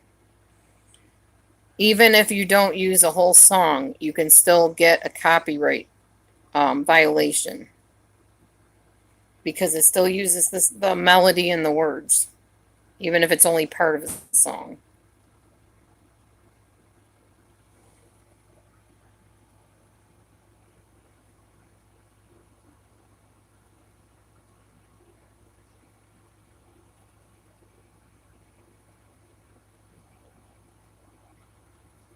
So even if you take the lyrics or the melody and you change the music to it, like not the melody, but the lyrics, the words of the song, and you put your own melody to it, then you can get a copyright strike. So there's two different ways. If you copy a song directly, like the whole song, and sing it, or if you take the words and use it, you can still get a copyright strike.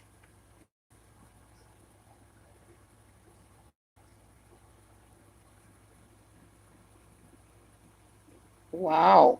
So even if you play the song and you do it in an entirely original way that you just came up with, even part of the song, you still could get copyright strike.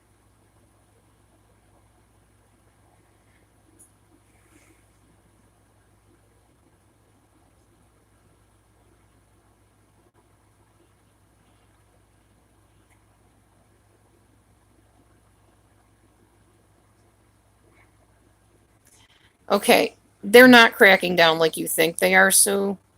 He's saying that, like, when I sing a song, even if I change the words of it, it could fall under a copyright claim. It's up to YouTube to decide if it does or not. That's why they send out those emails that say you have some so and so has claimed a copyright about this song that you did, even though it may be my words and it's their music. You're not in danger of any action being taken. You can go in and remonetize it, change your monetization values, whatever, so you're not in danger. So they'll do that. But sometimes they'll say, nope, sorry, too close to the real thing. We're gonna tell you to take it down. If you don't, then this is the consequence. So that's what he's basically saying. So here we go.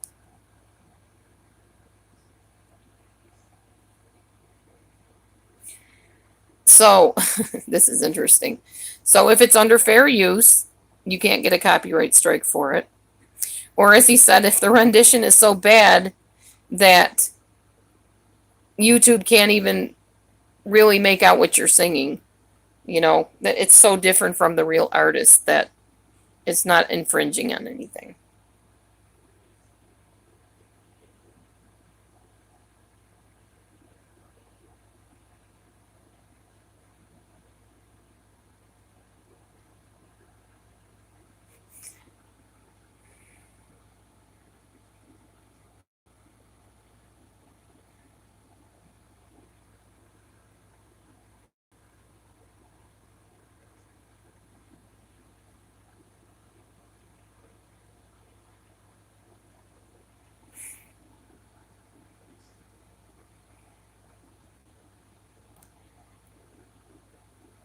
Okay, now he's talking about merch, which I could care less.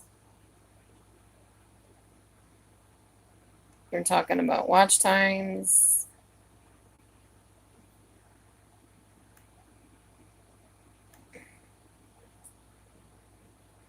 So basically, so the way I feel about it, I'm going to keep doing what I do until and unless I know otherwise. Yeah, you should really see if it's fair use. I don't always do that. But if I do sing a song that's a cover, I always make sure, if you notice, even in the description, I'll put such and such is a song by this artist. It's my cover version of it. If YouTube wants to tell me to take it down, I'll take it down. I don't have a problem with that. But unless they do, I'm just going to do what I do, If it's not wrong, then I'm okay with it. If it is, they'll let me know. So it doesn't sound like anything new that I haven't heard before, but I appreciate you warning me, bringing it to my attention. Now, if I'm wrong and somebody watches this and says, no, Dee Dee, you got it all wrong. This is what they're really meaning. Fine, bring it to me. Let me know. Because I don't want to get in trouble. Yeah, no, I'm glad you told me. I'm glad you told me. And on that note, I mean, because look at it. They have karaoke versions on here. People have posted and uploaded karaoke. They sell karaoke tracks.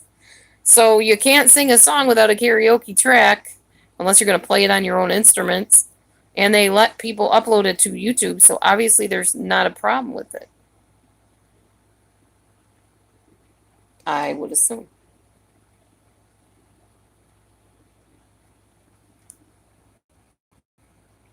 Anyway, I need some song choices if you want to recommend that I sing something for you.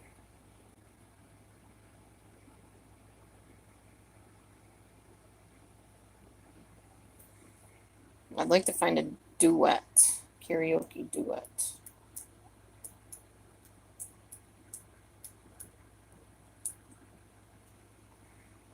Don't know that.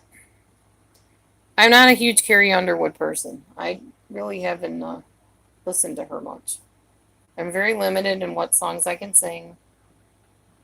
I like a lot of love songs.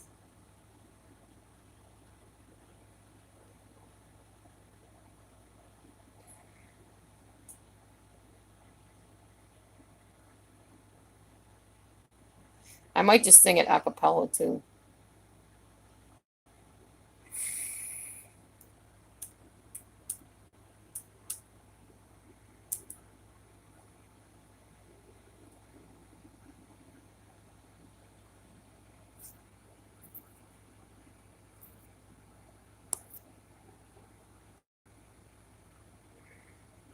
I'm definitely not a real country type person either.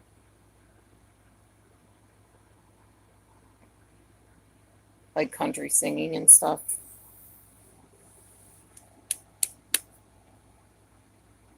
I don't know obsessed either.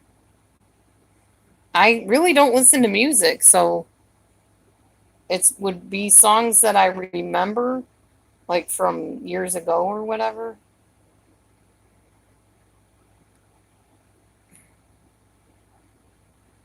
Or songs that pop into my head.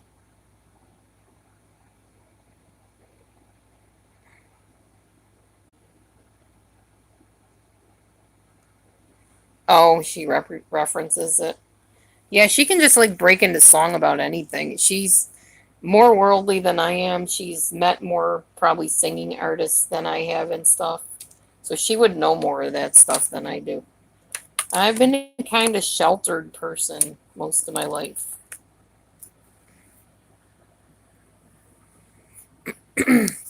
The best thing to do if you really enjoy my singing, go on singsnap.com and type in Yahssis.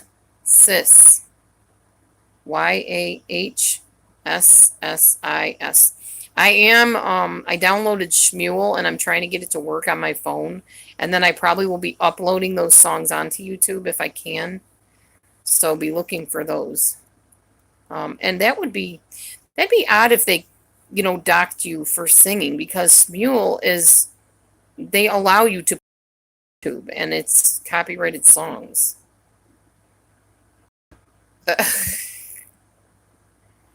Well, I don't know about that, Michelle, but I think I was talking to my husband about singing with me. Maybe singing Shallow or singing some duet or something that's not super complicated. But he wants $50 more in his PayPal before he'll do it. He said as soon as he gets his first 100, you'll hear him sing or see him dance or whatever you want. So bring it on, everybody. Fill up his PayPal. The man wants $50. What can I say? I told him to start making more videos. Maybe people will super chat him.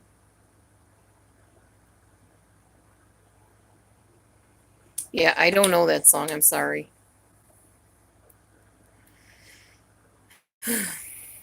Think old songs, like back in the 70s. That was my era. 70s, 80s. Those would be the songs I know. So I'll look them up. I'll just start singing if I find anything that jumps out.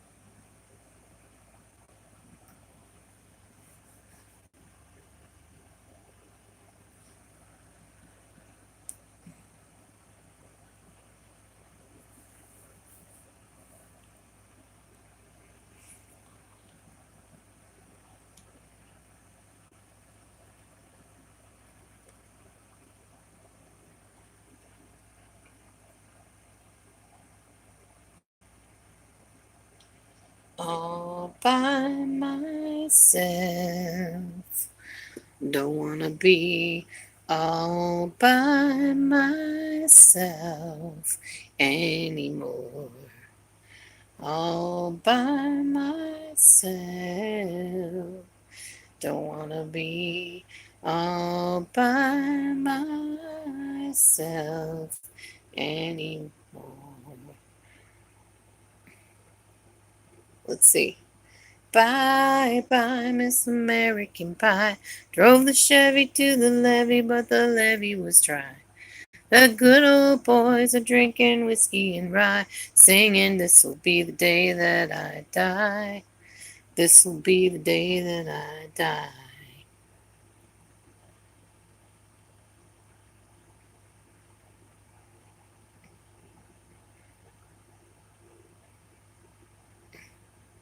Band on the run, band on the run.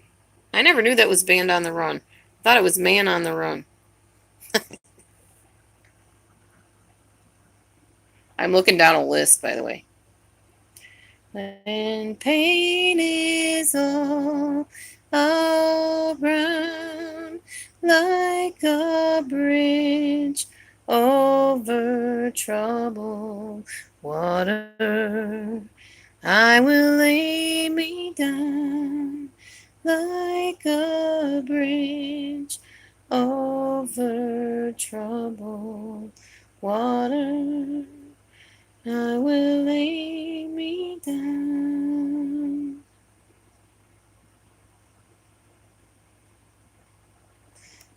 Dancing in the moonlight, everybody's feeling warm and right.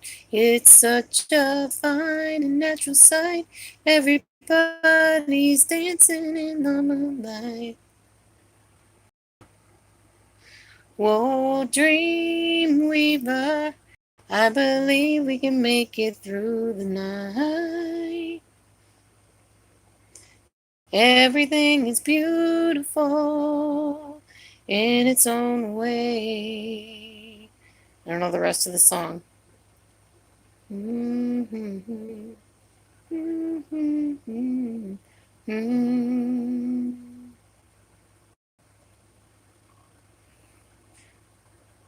Love, look at the two of us, strangers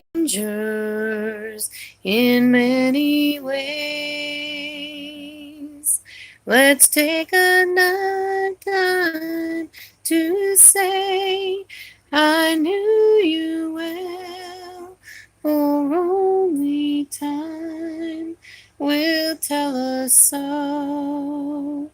And we will grow for all we know. Carpenters. Go away, little girl. Go away, little girl. Da da da da. Da da da da da da da. Da da da da da. You're just too hard to resist.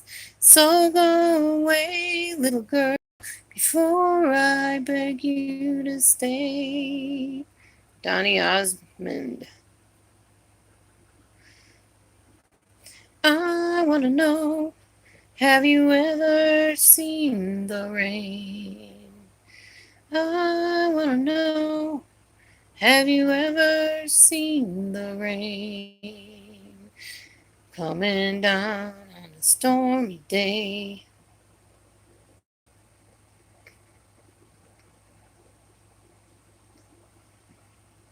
Hey, hey, hey, beautiful Sunday.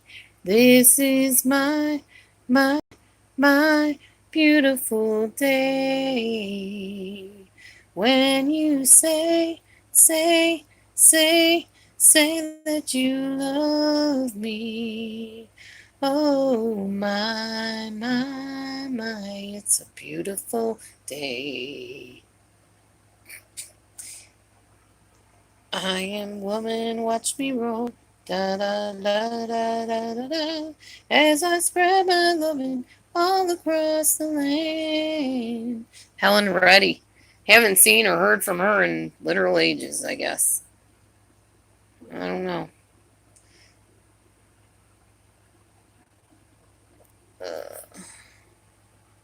I'd like to teach the world to sing in perfect harmony. I'd like to hold it in my arms and keep it company.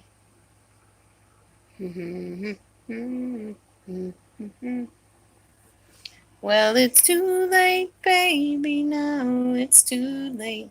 Though we really did try to make it. Something inside has died and I can't hide and I can't fake it. Oh no. Knock 3 times on the ceiling if you want me. Twice on the pipe if the answer is no. Means you'll meet me in the hallway. That song is kind of fun.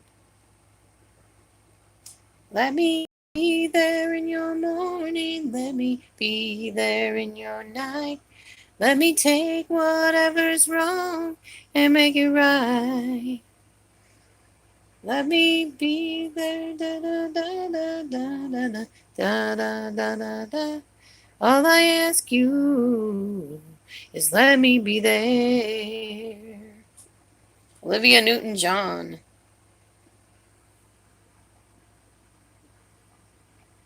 A lot of songs here.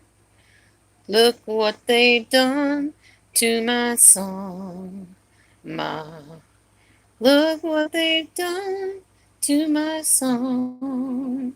Well, they tied it up in a plastic bag and turned it upside down, Ma.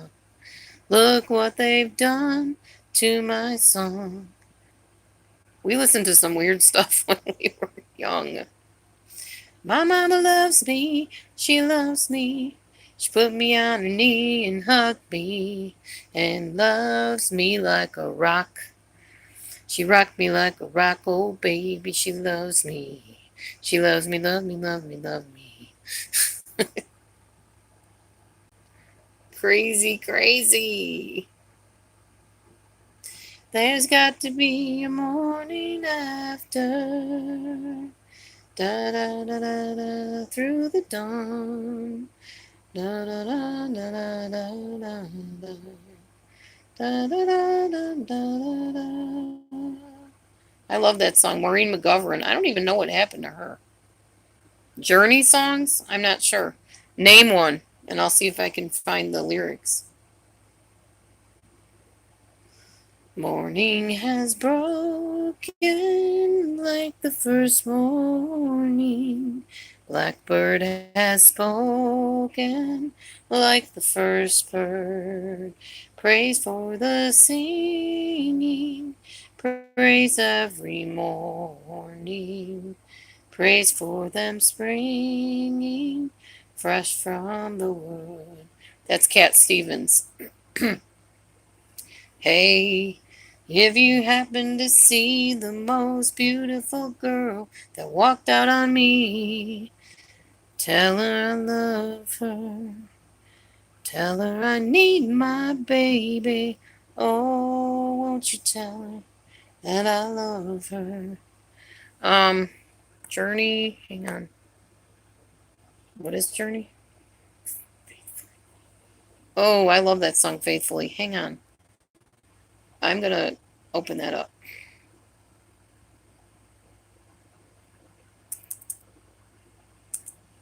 Faithfully, Journey. I love Journey.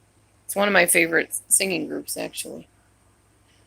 I like meaningful songs, and Journey's really good about writing meaningful songs.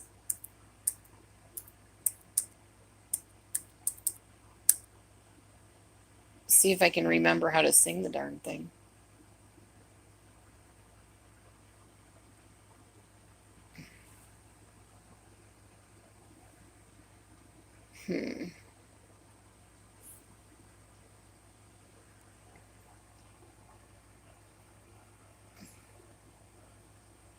I'm still looking to find it here.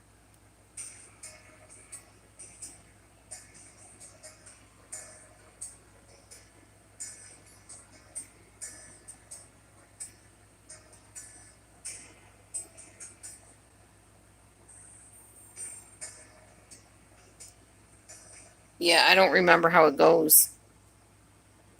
Oh, Don't Stop Believing. I can do that one. I don't remember how Faithfully goes, though. Sorry.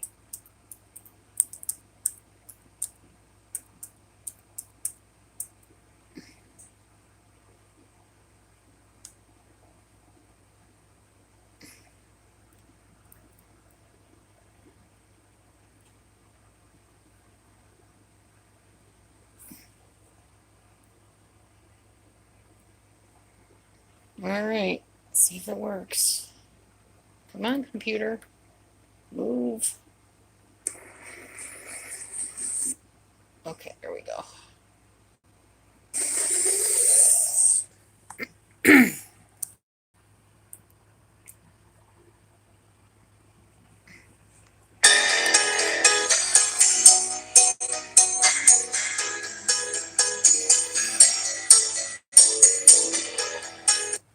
Whoops. Oh, it's going to buffer. Hang on. Let me get this.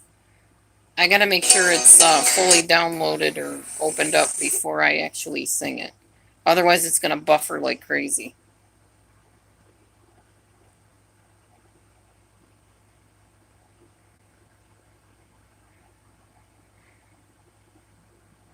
Yeah, I do like Journey.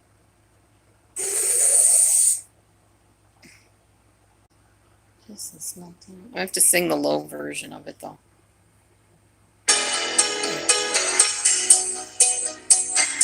Or maybe mix it up with low and high.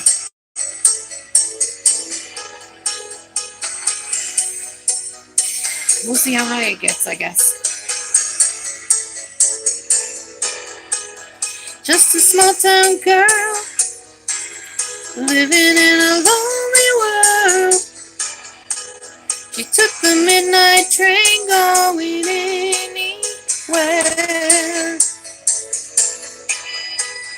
Just a city boy, born and raised in South Detroit.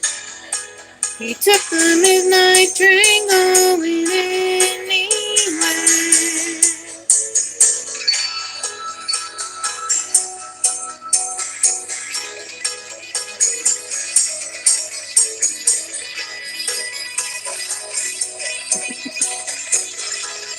Listen to that guitar.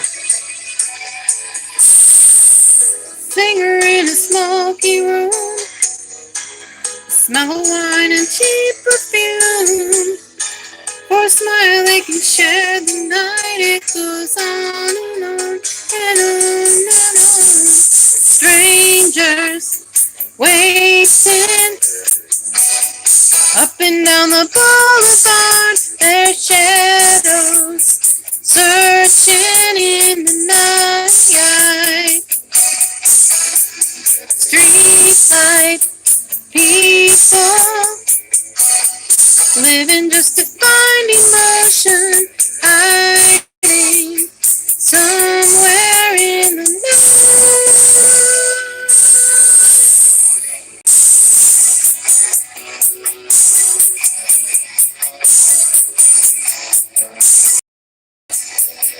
Working hard to get my fill. Everybody wants a thrill. Paying anything to roll the dice just one more time. Some will win and some will lose. Some were born to sing the blues. Oh, the movie never ends. It goes on and on and on and on. Strangers waiting up and down the boulevard. Their shadows searching in the night.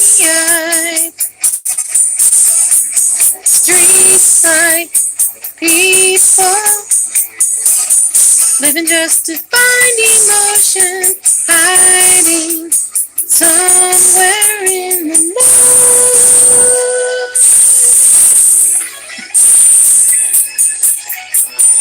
singing with me, Bonnie? Cool.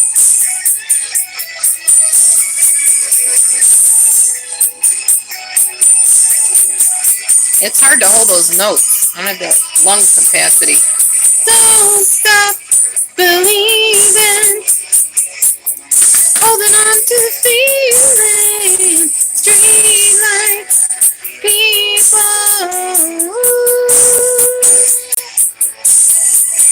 Don't stop believing. Hold on, street. Hold on. What? Street light people. I think that was a misprint on the song. Don't stop believing.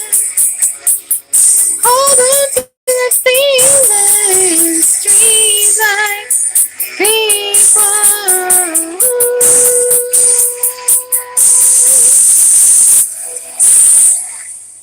Wow. Yeah, they like totally botched up the lyrics on that song. That's why I botched it up. I'm blaming them. Yep. 2-year death anniversary. Ooh. Wow. Okay. I'm going to sing one that I absolutely love. And this was kind of my song for my second ex-husband. But I always sang it for like any time I met boyfriends and stuff. Anybody heard of Savage Garden? Absolutely love this song. Hopefully it's giving me the lyrics because I don't know for sure if it is or not. Oh yeah, and this one will.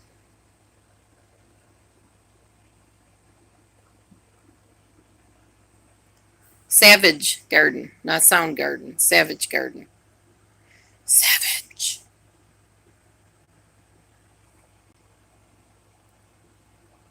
Black Hole Sun. No, never heard of that. Black Hole Sun.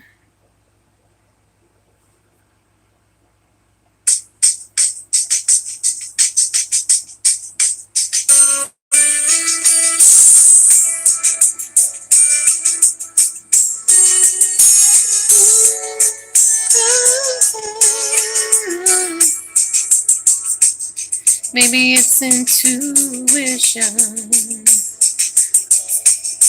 but some things you just don't question.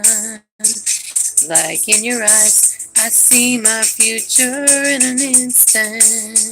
And there it goes, I think I found my best friend. I know that it might sound more than a little crazy, but I believe I knew I loved you before I met you. I think I dreamed you into life. I knew I loved you before I met you. I have been waiting all my life. There's just no rhyme or reason, only the sense of completion. And in your eyes, I see the missing pieces I'm searching for. I think I found my way home. I know that it might sound more than a little crazy, but I believe I knew I loved you before I met you. I think I dreamed you into life. I knew I loved you before I met you. I have been waiting all my life.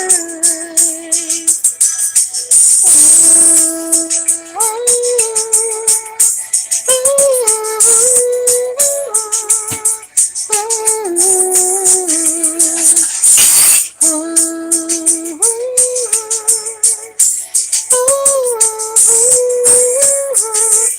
oh, I knew I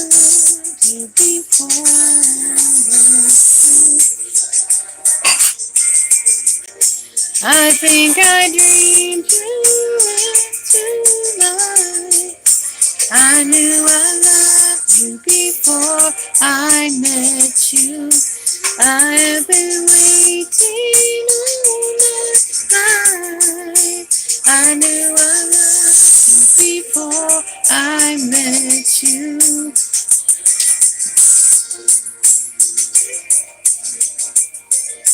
I knew I loved you before I met you. All right, we faded out like we do. Yes, yes. What's up, honey? Probably just you. What did I do? What? What did I do, honey? Why is all of those hummus at the front of the food? I don't know. Because I use it? Right, but why do you need all of them at the front? I don't, honey. I don't need all of them at the front. Just one of them at the front, honey. One. That would make sense. But Mm-hmm. Oh, Soul Sister said Soundgarden. Okay. how do I make sauce? Just brown sugar and ketchup. Yes, brown sugar. Oh, that's why you're upset. You wanted me to make you barbecue. Just a little frustrated that your hummus is taking up so much time. Oh, the hummus made you upset? Okay. Yeah, I don't know Black Hole Sun. Sorry. Never heard of it. I'm wondering. Okay, I know nobody's ever heard of this. It's called Pinkany Cananity. It's old song. Or old music. Like way, way old. It's not showing me it, darn it. Yeah, that's not at all even close to what I typed in. Okay, well. Oh, well. All right, y'all. Well, I'm going to get going, I think. I'm getting tired and hungry and all that kind of stuff. Thank you for hanging with me. Sue Soul Sister, you should get somebody to sing those songs you know, because I don't know them. And I really am not an Ozzy person. I don't know much of anything Ozzy sang. I didn't really follow that kind of music, so I'm unaware of all that. All right. Love y'all. I'm going to get going. Thanks for hanging with me. It's been a long, long time now. So I'm going to get off, and we will talk to you.